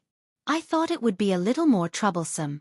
That saint had saved himself in time and was willing to trust me, allowing me to plant a psychological cue, Audrey replied with a faint smile, trying her best to appear sincere and humble. Dwayne Dantes nodded and said, "This help will be taken into account. Go back as soon as possible. It's very dangerous here." Seeing that a demigod had nearly lost control, Audrey had no doubts about the danger Mr. World warned her about. She immediately used creeping hunger and teleported back to the northern continent through the spirit world. After she sacrificed the human-skinned glove to Mr. Fool and settled the rest of the matters, Earl Hall and his eldest son, Hibbert, returned home. Just as Audrey was about to head out to meet her father and chat with him, she heard her mother, Lady Caitlin, ask in the hall, "Did something happen again? You came back a lot later than scheduled today." Earl Hall sighed and said, "Faina Potter has invaded Lenberg." Extra. Faina Potter invades Lenberg. Leonard, who was wearing a pair of red gloves, got off the carriage. Just as he was about to enter St. Samuel Cathedral, he saw the paperboy waving a newspaper and running quickly across the streets and square. He stopped the paperboy and took out a penny and bought a newspaper. As he flipped through it, he said in a low voice, "Perhaps it won't be long before the South becomes a battlefield." "That's right." Pallas Zorost's slightly aged voice echoed in Leonard's mind. "But why am I still staying in Backlund?" Leonard muttered in confusion. After advancing to Spirit Warlock, he had already become the captain of a Red Gloves team. The members had been transferred from other teams, including the familiar faces of Cindy and Bob. After the war broke out, Leonard had originally thought that his team would be transferred back to the Holy Cathedral like Soist's team, so as to participate in the battle at the Amantha Mountain Range. To his surprise, he was arranged to be used as a reserve force for the Backlund Diocese. As for this large city, due to its implementation of a nighttime curfew and other emergency policies, its security was good, and there weren't many Beyonders who came out to cause destruction. Even the devils who liked to murder didn't create chaos. It made Leonard rather free, making it more relaxed for him than during non-wartime duty. At that moment, Pallas Zorost smiled and said, "I have a guess." "What guess?" Leonard hurriedly asked in a low voice. "I'm not telling you now," Pallas replied leisurely. Leonard didn't say a word. He straightened his collar and entered St. Samuel Cathedral. He exchanged a few words with the Archbishop and prayed for 5 minutes. Then, he went underground and pushed open the door to his Red Gloves team's temporary office. "Good morning, Captain." Bob, Cindy, and the other Red Gloves all stood up and bowed. Upon hearing their greetings, Leonard, who felt that he was already used to it, was once again in a daze. In the blink of an eye, it was Monday afternoon. Leonard arranged for his team members to go on separate missions, and he found a lounge to wait for the gathering to begin. 1. Reference to Saint Seiya, Knights of the Zodiac. Chapter 1101. Book above the boundless grey fog, inside the ancient palace that resembled a god's residence. Dark red beams of light shot up from both sides of the long bronze table, materializing into blurry figures. Justice Audrey immediately stood up, lifted her skirt, and curtsied towards the seat of honor. "Good afternoon, Mr. Fool." She wasn't in a bad mood, but with everything that had happened recently, she couldn't keep her spirits up like before. After all the members bowed and took their seats, Audrey swept her gaze and habitually began observing. Almost instantly, she discovered that Ma'am Hermit's mental state and body language indicated that she was worried about something. It has something to do with Queen Mystic? Or could it be that there are other problems? Or could it be that both factors are involved in the matter? Audrey was slightly surprised, and she curiously considered the possible reasons for this. After so many tarot gatherings, she had long drawn a psychological portrait of Ma'am Hermit. She believed that she was a rather contradictory Beyonder. She was experienced, knowledgeable, and calm. She was also bold and reckless in certain aspects, like a young girl who had yet to mature. Combined with the relationship between the other party and Queen Mystic, Audrey's interpretation of this analysis was that, although Ma'am Hermit had experienced a lot, she had managed to resolve many problems successfully with Queen Mystic's protection and arrangements. Deep in her heart, she was still a young girl who yearned to be loved and cared for. And it was precisely within such a concealed state that Audrey boldly guessed that, When facing someone who had been abandoned, and one who didn't commit any serious mistakes, she would unknowingly show mercy, pity them, and help them. At the same time, due to her being a woman who was active at sea, with the strength of Sequence 5 who also had quite a number of mystical items, experience and knowledge, while wearing heavy glasses and having interactions with Gairman Sparrow, Audrey believed that if she casually flipped through the wanted posters and newspapers related to pirates, she would be able to confirm Ma'am Hermit's identity without a doubt. However, she deliberately didn't do this. She only had a general idea as to her identity. No, Ma'am Hermit should already be a Sequence 4 demigod, so there shouldn't be too many things for her to be worried about. It's definitely not because of the war. It's impossible for a powerful pirate to be too troubled over it. As her thoughts raced, due to her lack of knowledge, Audrey had no clues apart from guessing that it was related to Queen Mystic. And at this moment, there were two matters echoing in Catlia's mind. Why did Her Majesty send so many diary pages over? If I hadn't become a mysticologist and grasped certain secret techniques, I wouldn't have been able to memorize all of them in such a short period of time. What exactly happened? Has the Queen fallen into some sort of dilemma? That fellow, Frank, actually didn't want to hold a ritual and wanted to directly consume the potion. Thankfully, I stopped him. However, the druid ritual isn't difficult for him at all. Being aware of the behavior and physical structure of various ordinary animals and 3 kinds of extraordinary creatures. As a crazy biologist, he has already done his homework in advance by trying to crossbreed plants and animals. Next week, no, he will become a druid in the next 2 days. What he needs to do is write down all the knowledge and experience that he has built up as part of the ritual. Amidst her thoughts, Catlia shelved her concerns and turned to the end of the long bronze table. She lowered her head and respectfully said, "Honorable Mr. Fool, I have found an entire book of Roselle's diary this time." An entire book. Upon hearing Ma'am Hermit's words, all the members, including the hanged man Alger, were clearly stunned. This was something that exceeded their understanding. In the past, submissions ranged from 1 to 3 pages at a time. This time, it was an entire book. Did something happen? Even though he was the least concerned about such matters, the slowest to react, the son Derek, had noticed something unusual. They all knew that Queen Mystic Bernadette was the eldest daughter of Emperor Roselle. It was normal for her to be able to provide an entire diary. However, it was abnormal for her to give an entire book. Catlia ignored everyone's gazes and continued, "These diary pages aren't connected, but they all originated from Emperor Roselle's later years." Very good. The fool Klein nodded slightly, indicating that the hermit could begin conjuring them. One page after another, the slightly yellow pages of the diary took shape, and soon, it was stacked into one book. After receiving it, he casually flipped through it. Without reading it, he put down the diary and looked at the hermit Catlia. "You can raise your questions now. Including the contributions you previously accumulated, you can ask a total often questions." He didn't read the diary carefully, because there were too many pages this time. There were at least 30 pages to read. It would require the members of the Tarot Club to wait for too long, affecting Mr. Fool's image. Therefore, he planned to read it slowly after the gathering ended. 10. Catlia immediately felt a headache. This was because there were only 2 questions that Queen Mystic had asked her to raise. She deliberated for a moment before saying, "Honorable Mr. Fool, can we split the questions into multiple sessions?"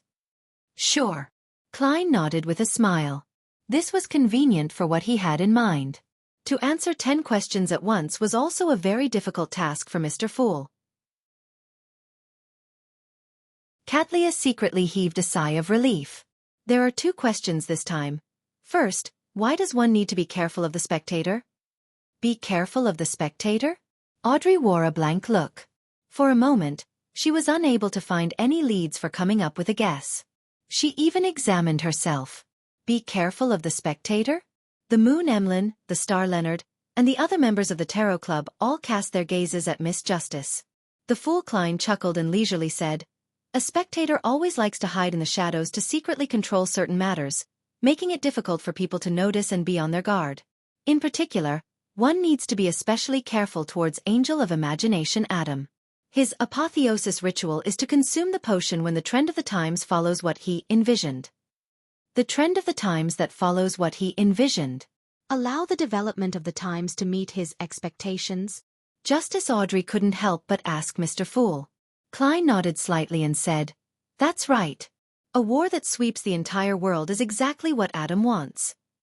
The hanged man Alger, the hermit Catlia, and the other members of the Tarot Club were bombarded by the information divulged by Mr. Fool, and their minds were momentarily incapable of thought. Be it the apotheosis ritual or the trend of the times, all of them involved a very, very high level. It was so high that they could only look up at it. Suddenly, they vaguely understood the reason why the psychology alchemists were deeply involved in the royal family's conspiracy. And the members who knew of the Twilight Hermit Order further understood the essence of keeping the trend of the times on track. Only an existence at Mr. Fool's level can understand these secrets and participate in the corresponding game. Alger quickly found his train of thought and sighed inwardly. He was increasingly eager to become a demigod. He believed that this war would bring him plenty of opportunities, but he didn't know if he could seize them. The members of the Tarot Club were silent.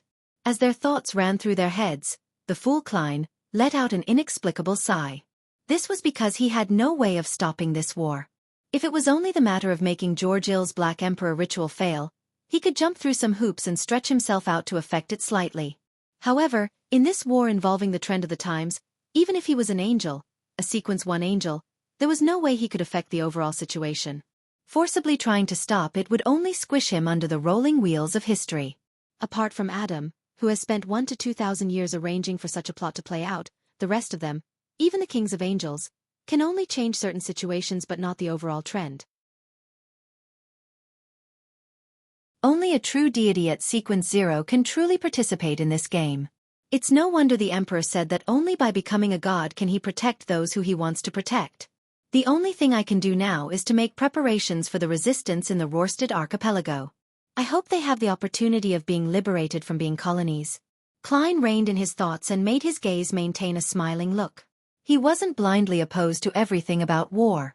The education he had received in his previous life, and what he had seen at sea and in East and West Biome, had made him have a supportive attitude towards overthrowing colonial rule. To put it simply, what he didn't like and abhorred was an unjust war. Sensing Mr. Fool's gaze, the hermit Catlia controlled her chaotic thoughts and said again, "Secondly, where is the secret mausoleum that Emperor Roselle has yet to discover?" Secret mausoleum? Yet to be discovered?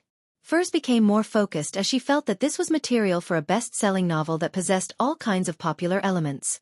On the other hand, Audrey and Alger could acutely sense something from this question. The eldest daughter of Roselle probably wasn't willing to accept her father's death, and was still searching for traces left behind by him, hoping to find clues to revive the Emperor. Of course, they couldn't eliminate the possibility that there were other important items in the secret mausoleum. That might be Queen Mystic's goal as well. Roselle even left behind a secret mausoleum? I wonder what's inside. The Star Leonard and Judgment Zio were more concerned about this. The Fool Klein was already prepared for this. He smiled and said, "Perhaps in the Fog Sea, in the secret primitive island Roselle discovered, or the Abyss." Abyss. Emlyn immediately felt his eyelids twitch. In the history of the Sanguine, there were many records of second epic devils wreaking havoc. Even when he read those materials after thousands of years since it happened, he still felt himself turn impetuous and become entangled by chaos. The son Derek had a similar feeling as him, but he didn't think too much about it. When reading certain documents, his mental state would be overexerted, and his mental state would unknowingly be affected. This was common knowledge known by everyone in the City of Silver, so he had to first receive general education and listen to a teacher's recount. Abyss. Audrey, Zio, and company subconsciously repeated that term in their hearts. In their daily lives, the abyss was an abstract expression. It was synonymous with danger, pain, decadence, and corruption. They never expected that it really existed somewhere in the Fog Sea.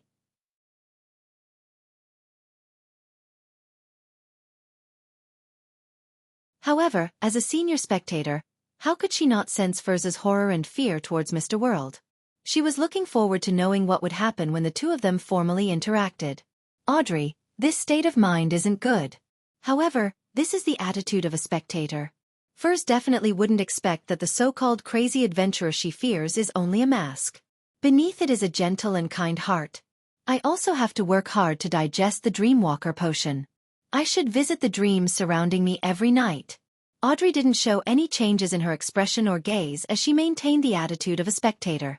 After the hanged man Alger heard the magician's words, he sighed. This was because even this apprentice was beginning to break through to sequence 5, while he was still stuck at that level.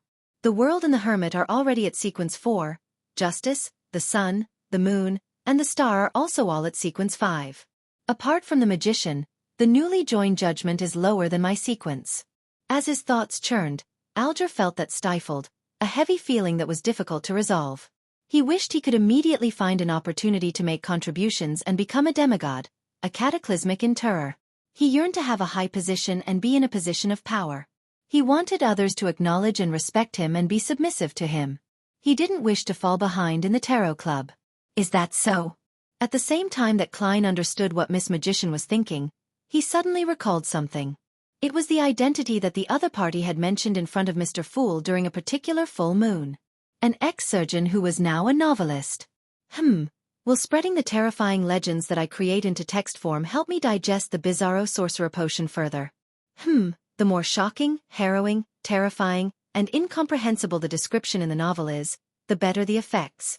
Klein suddenly had inspiration and controlled the world Gehrman Sparrow to say, "This commission is very simple, but the payment I need is very special." Upon hearing that Mr. World was inclined to agree, Furs asked in both joy and anxiousness, "What's the payment?" The world Gehrman Sparrow pondered for a moment and said, "Collect information about the ghost stories that have happened recently in the various major hospitals in Backlund, and write them into a small publication or have them published in the newspapers. The requirement for the novel is that it's even more terrifying and bizarre. It's best if it can be a best-selling novel." The reason why he only mentioned the matters of the major hospitals in Backlund was because Miss Magician was a local author who was part of medical circles. Being able to come to know of the urban myths and use that as material for a novel was very reasonable, and it wouldn't incur suspicion. However, if she had even learned of the urban myths in the Rørsted Archipelago, Fog Sea, and East and West Ballum, then Zeredel's marionette would definitely visit her. The ghost tales of the various hospitals in Backlund. After hearing the world Gehrman Sparrow's words, Audrey was stunned for nearly 3 seconds. She had originally thought that those rumors were caused by the church's beyonders secretly treating the injured victims. Mushroom and weeds were the negative effects of the mystical items, but she never expected it to be something else. Audrey had also guessed if it was done by Dwayne Dantes. After all, this gentleman had heard from her about the victims of the air raid. Furthermore, he was a very kind gentleman. However, due to the lack of clues and evidence, she could only believe that it was more likely to be related to the church. At this moment, she was almost certain that the clown angel was Mr. World Gehrman Sparrow. Even if it wasn't, they definitely had a deep connection. A Mr. World who wears a mushroom and weed mask is the same as the Gehrman Sparrow who wears a crazy adventurer mask. Why does he act like that when he's doing something good? Is it because he needs the feeling or corresponding feedback from creating fear? Audrey thought to herself with some guesses. As for the star Leonard and the hanged man Alger, one immediately thought of the strange urban myths that the Nighthawks who belonged to St. Samuel Cathedral were discussing recently, while the other fell deep into thought about the horror stories his subordinates had heard or encountered.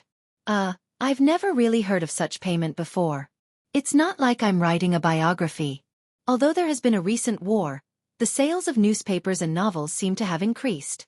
My previous editor has been urging me to write a new book. Yes, I must keep my identity a secret. I have to convince my editor to change my pen name. The excuse is that novels of different styles should use different pen names. Furs didn't think too much about it. After a slight period of deliberation, she agreed, "All right, no problem." The world Gehrman Sparrow chuckled and hoarsely said, "If you do well, I'll give you the opportunity to record the beyonder powers of a demigod." "No problem." Furs swept away her usual languidness and firmly replied. To her, recording a demigod's powers not only increased her ability to protect herself, but it could also effectively help her digest the potion. This also made Audrey, Zio, Leonard and the other members sigh in their hearts. Scribes were truly enviable. Once a demigod-level expert became a backer, a scribe wielded extremely powerful strength. They wouldn't be weaker than a sequence 5, or may even be stronger than one at times. After coming to an agreement, the scene fell silent for a moment. This was because the other members of the Tarot Club currently didn't have any requirements. Leonard had become a spirit warlock recently, and he had yet to conclude the acting principles. There was still the possibility of him advancing from within the Church of Evernight. As for mystical items, he had already bought the Word of the Sea. If there were any special circumstances, he could request to use sealed artifacts of the Church. Emlyn was reading the Sanguine's research information regarding the moon domain every day, hoping to make a Scarlet Scholar more practical. As for the Sequence 4 Shaman King's potion formula and Beyonder ingredients, he didn't need them for an extensive period of time, nor could he afford them. Derek had recently mastered the powers of Priest of Light, and he was still very far from advancing. As for the unshadowed main ingredient, he had already obtained it. Similarly, Audrey and Zio had also recently advanced. One of them was working hard to help Mr. World, accumulating contribution points, while the other was burdened with a huge debt and was eager to repay it. Alger was in the Church of the Lord of Storms, so he had to keep a secret. He was currently in an awkward position which required him to find a chance to advance. Furthermore, he had obtained the cataclysmic Interrer's potion formula from the world. Katlia had just become a demigod. She was currently deep in research on all kinds of secrets and all sorts of mysticism knowledge. She was pleasantly surprised that, despite having recently advanced, just recalling the knowledge and secrets she knew from the past had allowed her to directly digest quite a bit of the potion. Amongst them, the various things she had heard from the Tarot Club had contributed greatly. The transaction segment quickly ended as the members began their free exchange. Emlyn surveyed the area and his gaze landed on Leonard's face. If you're an official Beyonder, how will you deal with a clergyman of an opposing faction in your area of jurisdiction? He hasn't done anything wrong, nor does he plan on doing anything wrong. Although Fainapotter had yet to start a war with Lone, they had invaded Lone's ally, Lenberg.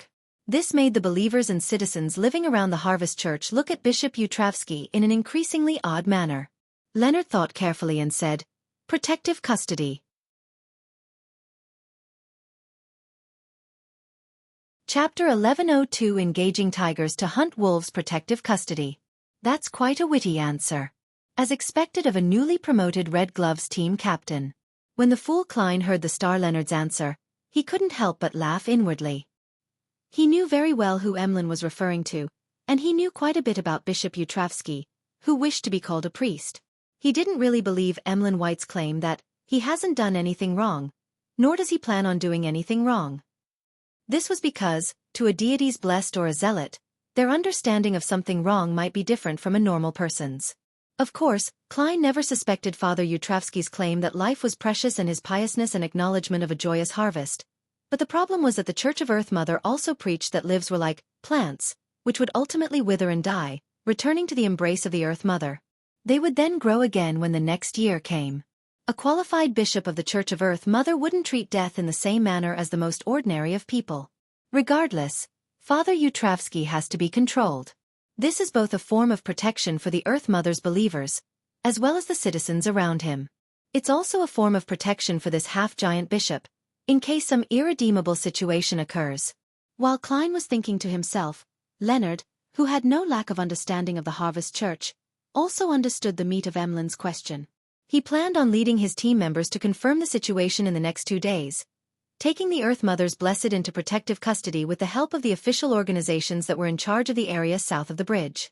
And when Emlyn heard the answer, he slowly nodded without saying a word.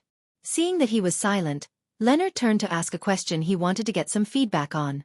Are there any major matters lurking beneath Backlund recently?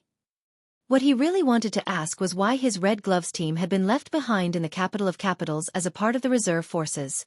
As soon as he finished speaking, the other members of the Tarot Club, including the son Derek, who wasn't too concerned about matters of the outside world, all cast their gazes at the World Gehrman Sparrow. From what they knew, whenever something happened in Backlund, Mr. World would more or less give a warning. What major matters has been lurking beneath Backlund recently? There's plenty. The Black Emperor ritual of George III, my secret alliance with Queen Mystic. The three churches may seem to be tacitly in approval but all have different attitudes. As Klein's thoughts raced, he suddenly understood what Leonard wanted to ask. After all, they would occasionally communicate privately. That's right. Why was Leonard left in Backlund? Because of me, the church doesn't want to put Leonard in a dangerous situation? Am I thinking too highly of myself? Klein secretly shook his head and rejected the thought that first came to him. He quickly changed his train of thought and analyzed the problem on matters that Leonard could be of service. Leonard is only a sequence 5, so what use can he play in backland that has deep undercurrents? Even if he's of use, they wouldn't use him. Instead, they would make use of me, who's related to him, or Palez Zoroast. This can rule me out. I'm still a qualified blessed at the moment. If I really needed to do anything, then a simple instruction would suffice. The clearing of the Amon avatars in backland last time made the goddess or the upper echelons of the church guess that Palez Zoroast is hiding in the vicinity of Baklund Street, and they ended up suspecting Leonard? There's a possibility, and it's not a low one either. Back then I was concerned to some extent. I only believed that, in the case of Amon becoming a god, the church and Palez Zoroast were on the same page, that they could form some sort of tacit understanding. In fact, I believe that grandpa had such considerations when he first chose Leonard as a target for parasitizing. But why is Palez Zoroast being kept in Baklund? To fish for Amon? Even among the kings of angels, Amon ranks among the top. It's almost impossible for the goddess to engage in a divine descent. With the church's angels, grade 0 sealed artifacts, and Palez Zoroast, it shouldn't be difficult to expel Amon, but it's almost impossible to kill him, unless he doesn't come with his actual body. But in that case, it's not worth making such arrangements. Klein's thoughts quickly developed, and soon, he had a new idea. Fishing for Amon isn't done so as to deal with him. Instead, it's to hold back Zeratul, who's currently in Baklund. Similar pathways could be interchanged at high levels. Even if one became a true god at sequence 0, they still have a strong desire for the uniqueness and sequence 1 beyonder characteristics of neighboring pathways. On this point, the Evernight goddess's plan was excellent evidence. The goddess wants to make Baklund into a potpourri mess before wiping them all out? Klein made the world Gehrman Sparrow hesitate for a few seconds before saying, the leader of the secret order, a sequence 1 angel, and an old friend of Emperor Roselle Zeratul, is currently hiding in Baklund. Seeing that the members of the Tarot Club were clearly a little confused and perplexed, the world added in a hoarse voice, the law of beyonder characteristics conservation we often refers to the conservation of beyonder characteristics of neighboring pathways. In other words, similar pathways also obey the law of convergence of beyonder characteristics. Leonard immediately fell into deep thought. After a few seconds, he deliberated and asked, the Marauder and the Seer pathways are neighboring pathways? Yes, the Apprentice pathway is also a neighboring pathway, the world answered frankly. Upon hearing their conversation, first connected the law of convergence of beyonder characteristics to the attraction between beyonder characteristics taught to her by her teacher, Dorian Gray Abraham. She connected it to the Saint of Secrets who had been attracted. Then, she began to consider a question. If it really is as Mr. World said, that beyonder characteristics of neighboring pathways attract one another, then would it have attracted the attention of Zeratul back then? After all, he is in Baklund. All of a sudden, Furs thought of the raven that was staring at Botis's back. Furs hurriedly raised her hand, indicating that she had something to say. Seeing all the members looking over, she hurriedly said, my teacher is a member of the Abraham family. He wields a rather important sealed artifact. As the first part of the sentence was known by the other members other than the star, Furs had no intention of hiding anything. As for the second half of the sentence, she had made some modifications. It was very important to change the phrase to rather important. Seeing that no one was raising any questions, Furs continued, this causes him to occasionally encounter high-sequence beyonders of the apprentice pathway. Previously, when he came to Baklund, the Aurora Order Saint of Secrets, Botis, had appeared nearby. As for me, I noticed that a raven was looking in the direction where Botis was heading. A raven. The details of the foggy town surfaced in Klein's mind.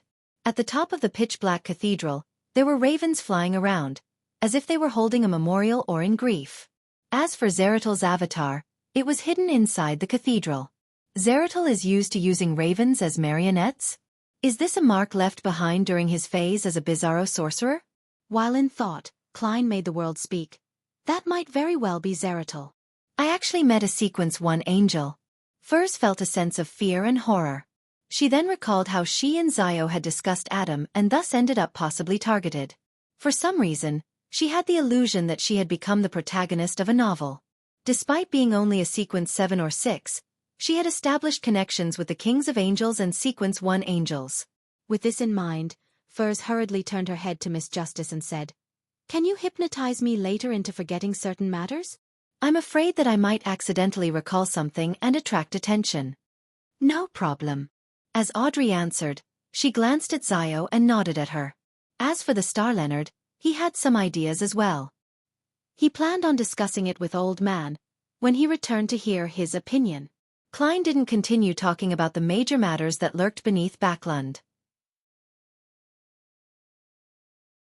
This was because they were just too high-end for the other members of the Tarot Club.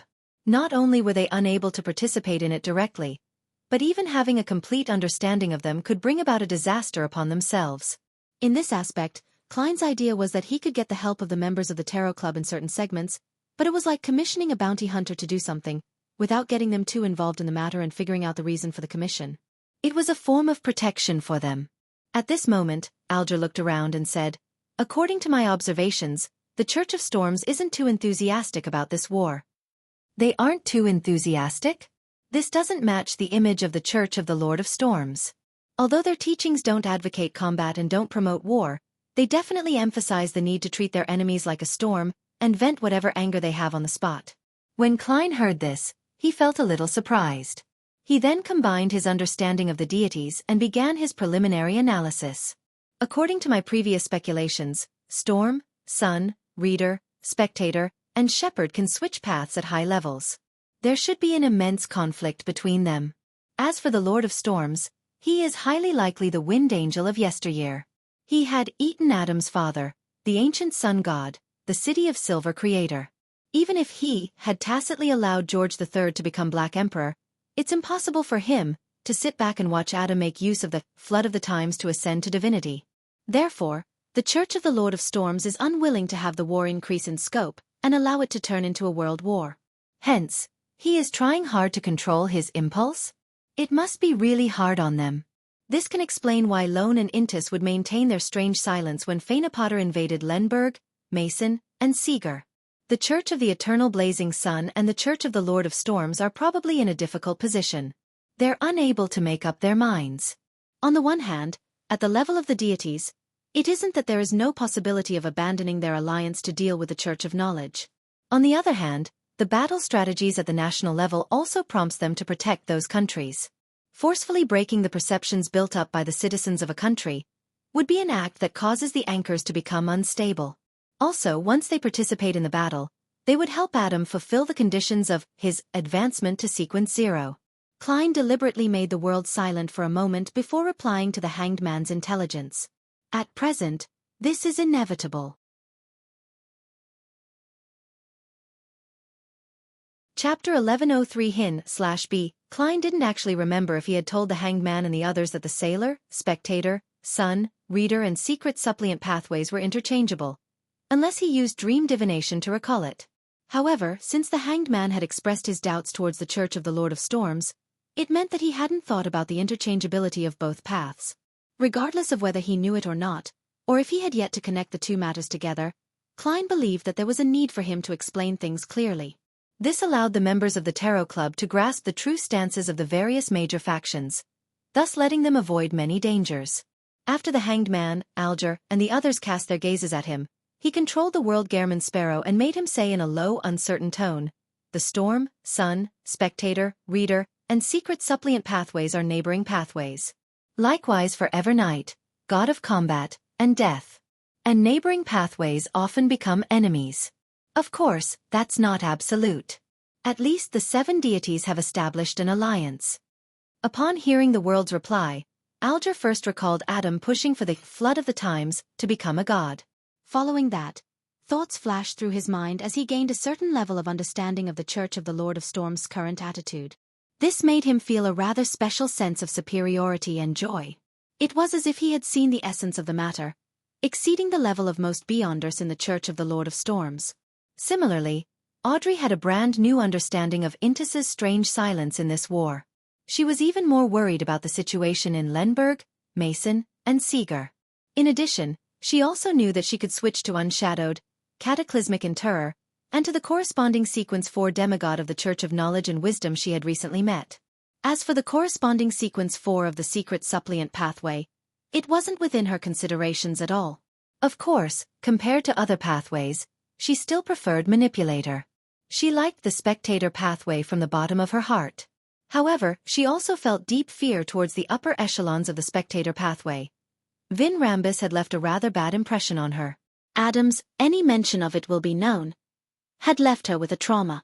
She had no choice but to undergo self-evaluations and treat the corresponding problems from time to time. The hermit Katlia had always been deeply knowledgeable about such matters.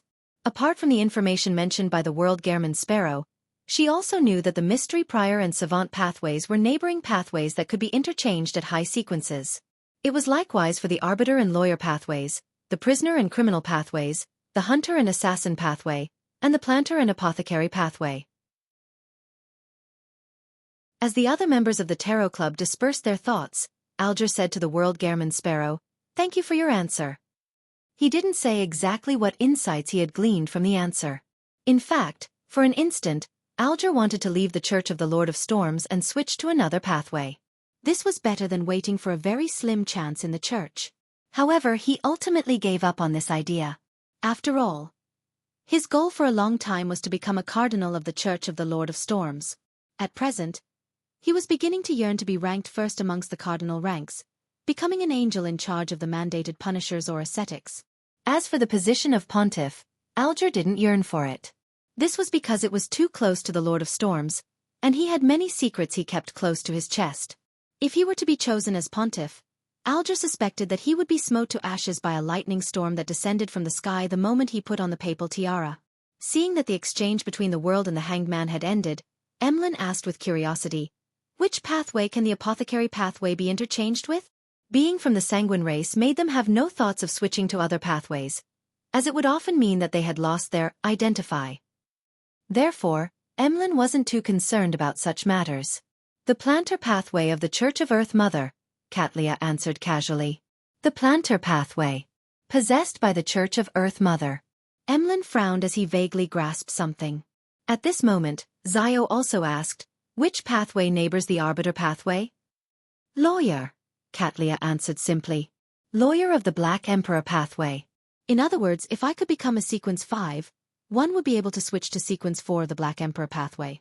And Furs had previously told me that Mr. Fool has the card of blasphemy. It contains all the secrets of the Black Emperor pathway. Zio suddenly realized that there was a glimmer of light for her future. It had to be known that the arbiter pathway was firmly controlled by the two royal families. Even the corresponding military only had the potion formula for the low and mid sequences. If they wanted to advance beyond Sequence 5, they had to receive a bestowment from the royal family. Just like how every general had to be conferred by the king or queen. Furthermore, what they obtained in the end was the concocted potion and the ritual. To Zio, this meant that it was almost impossible for her to get the Sequence 4 potion formula for the arbiter pathway. Of course, no matter how tightly guarded the potion formulas was, there were bound to be loopholes. The military's demigods knew of the ritual, and from time to time, they would cooperate with the royal family to hunt powerful supernatural beings. They could roughly narrow down the candidates for the main ingredient to a small area. But this also meant that they could only confirm the formula through repeated experiments. At the same time, the military demigods were also unable to grasp the supplementary ingredients. If they wanted to rely only on the main ingredients to advance, they needed to seek out the benediction of fate. And now, Zio had seen another possibility. At this moment, Audrey had already summarized the neighboring pathways that Mr. World and Ma'am Hermit had mentioned before thoughtfully asking, "Among prisoner, criminal, hunter, assassin, savant, mystery prior, and monster, which ones are neighboring similar pathways?" The World Gehrman Sparrow glanced at the hermit and replied hoarsely, "Prisoner and criminal, hunter and assassin, and savant and mystery prior are similar pathways that can be interchanged at high sequences." This was knowledge that could be confirmed by Klein. Among them, the interchangeability between prisoner and criminal was something mentioned by the Red Angel evil spirit, to which Miss Sharon tacitly accepted. The interchangeability between savant and mystery prior had been personally demonstrated by Emperor Roselle. As for hunter and assassin, it was information that he had accumulated over time which could finally be confirmed. What about monster? There's only this one left. Furs, who was listening, couldn't help but ask. Seeing the world remain silent, Katlia thought for a moment before saying, "It's difficult to be categorized as a neighbor of any other beyond a pathway. Just like fate, it can only objectively exist alone. I can be sure of that. I can only say that the most fundamental order in our world's supernatural powers might be chaos and disharmony. The reason why Katlia was certain that the monster pathway didn't have the means to be interchanged with other pathways was because her advancement ritual required her to analyze the snake of fate's blood. I see. Audrey was slightly uncomfortable with this disharmonious situation, but she quickly adjusted her state of mind. After the exchange was almost complete, all the members of the Tarot Club looked at the son Derek.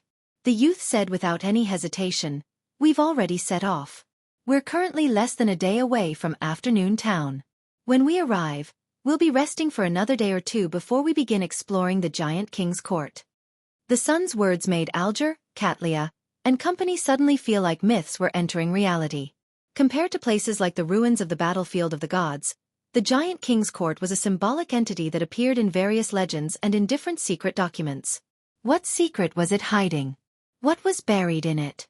The answer was about to be revealed.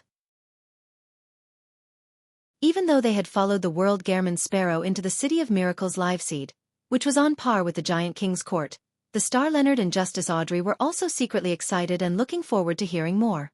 After all, the city that the Dragon King had imagined into existence had lost too much in the process of being transferred to Grozel's travels. There were no traces of anything of value. Apart from the building itself, there was only the hall that expressed the extraordinariness of the ancient myths. Furthermore, what was even more important was that Derek had mentioned that the kings of angels had come to a secret plot in the giant king's court. As for the fool Klein, he was thinking of something else. Should I get little son to pray to the fool before the exploration?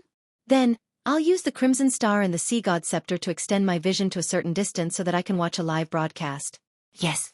In that case, if there are any accidents, I can still provide some help. The only problem is that this method of relying on the prayer points of light for observation cannot last too long. This has nothing to do with my own spirituality. It's just that this connection will fade away with time and last 45 minutes at most. Let little son pray every once in a while?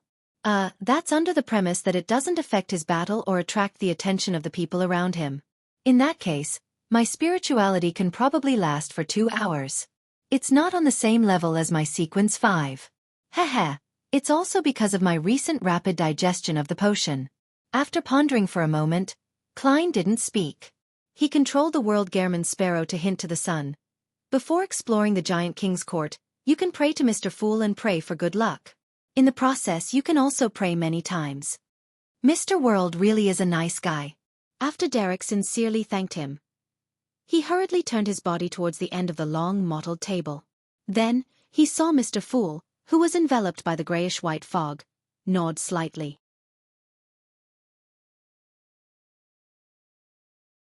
Chapter 1104 Contradiction/B. The world above the grey fog had been restored to its state of silence, as though the gathering that had just ended was an illusion. Klein bent his finger and lightly knocked on the edge of the long mottled table. He made the pages of the Roselle diary which Katlia had just given appear once again. Amidst an indescribable stillness, Klein cast his gaze towards the first paragraph of the first page with a solemn expression. September 27th. I saw Miss Ithaca once again. I had a nerve-wracking and thrilling but sufficiently wonderful experience with her. As expected, I prefer women of this age. I'm not just reminiscing about my youth, but rather that I haven't changed after so many years. Heh. I'm really dedicated. I read your diary with such seriousness, and you're giving me this? The corners of Klein's mouth twitched as he lampooned at the emperor, who he had only seen a portrait of. He immediately gathered his thoughts and shifted his gaze. In a lounge at the basement of St. Samuel Cathedral. After Leonard Mitchell opened his eyes, he deliberated for a moment and said in a low voice, "Old man, the secret order Zeratul seems to be in Backland." In his mind the slightly aged voice quickly sounded, "Indeed." Upon hearing this, Leonard immediately asked, "Old man, are you familiar with that Zeratul? Didn't you say that the Zoroast family and the Zeratul family are both important nobles of the Solomon Empire?" From his point of view, as ex-colleagues and former comrades in arms, how could old man not be familiar with Zeratul? Palaz Zoroast scoffed. "I'm familiar with the Zeratul who died in the War of the Four Emperors. The one alive who's now should be his descendant. I might or might not have seen him before. Sigh, The Zeratul back then had already obtained clues regarding the second sequence 1 Beyonder characteristic from the true creator. He was waiting for the War of the Four Emperors to end before searching for it. If he succeeded, he would be considered a king of angels. Unfortunately, in the War of the Four Emperors, he directly encountered the existence from the Antigonus family who could be known as the Half-Fool, and Bethel Abraham was also involved. He could appear anywhere, anytime. If he hadn't been quickly banished and sealed by Evernight and Storm, I might not have survived to the end of the War of the Four Emperors either. The Half-Fool. Leonard's eyelids twitched when he heard this title as he thought of the entity above the grey fog for some baffling reason.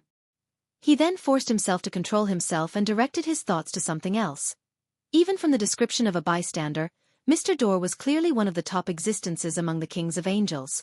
It required 2 true deities to join forces to banish and seal him. There's a high chance that he was especially good at escaping, making it very difficult to kill.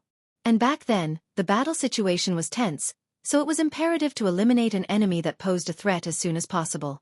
Haha, old man is reminiscing about the past, so he's feeling a little uneasy. He actually said so much in one breath. Amidst his thoughts, Leonard suddenly said, I was left in Backland because they wished to use you to attract him on here? The wistful feelings in Palaz Zorost's tone vanished as he clicked his tongue. Who made this guess? I don't think it's you. However, it's not bad that you know how to use your own resources to probe for the truth. This is something I've been very familiar with ever since I joined the Nighthawks. Leonard replied inwardly but didn't say a word. Palaz Zorost continued. I guessed that too. To be honest, your ex-colleague's relationship with Evernight really confuses me. If it wasn't for how familiar the concealment forces that appeared that day was, I wouldn't have dared to make such a guess. Haha, with Zeratul and I in Backland, Amon will arrive soon too. It truly is a perfect triangle of balance. What do you mean?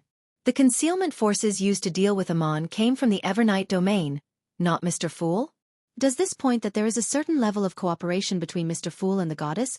Or is it that the faith of those higher up in the church actually to Mr. Fool?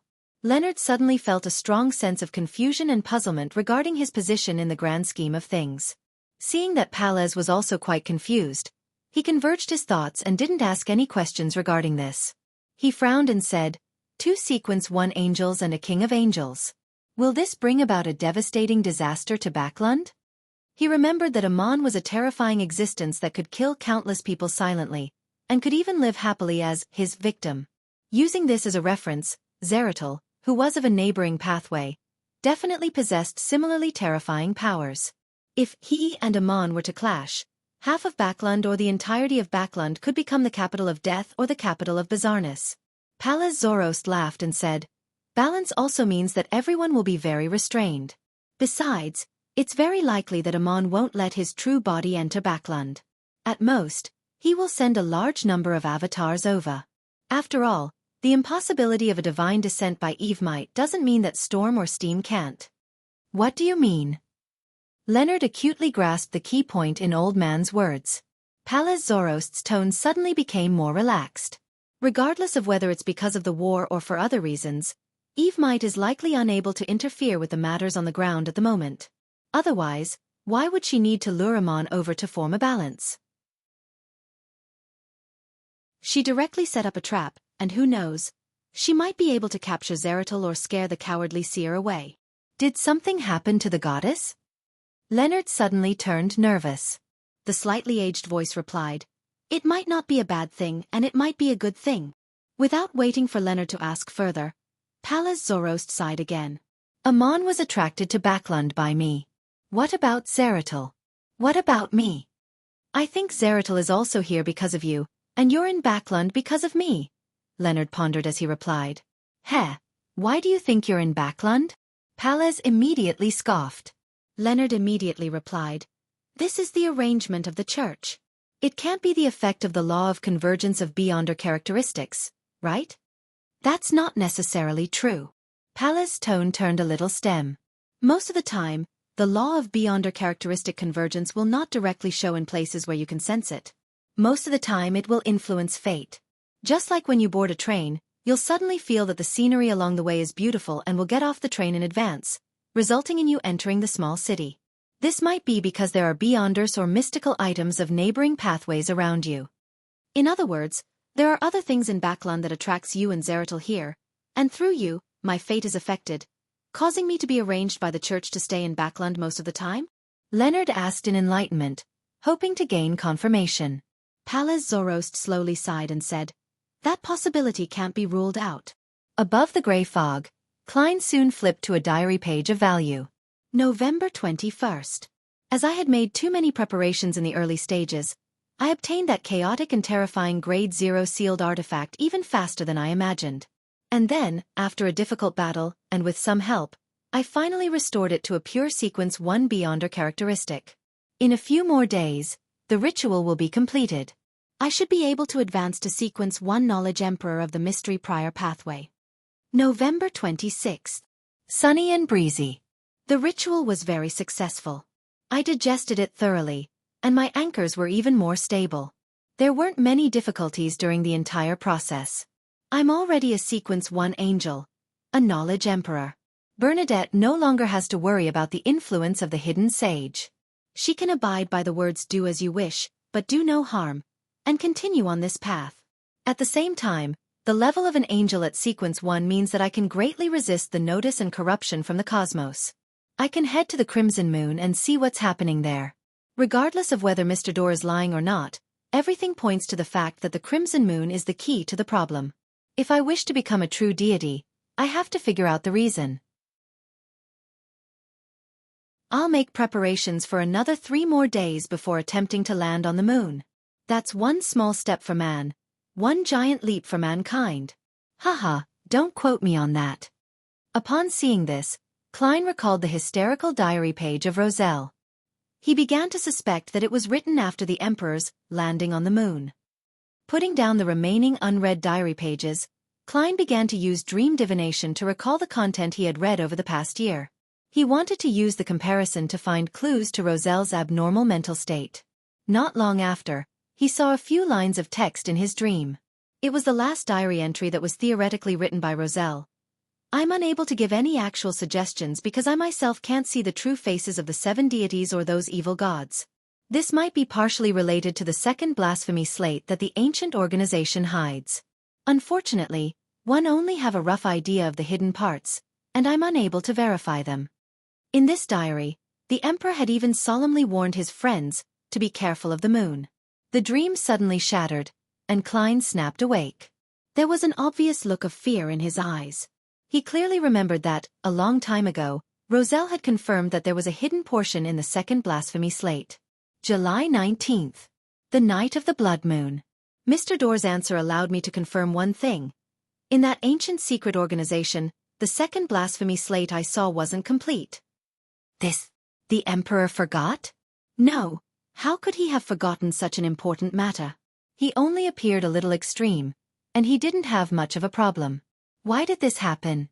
Klein couldn't help but mutter to himself silently, having an inexplicable and terrifying feeling.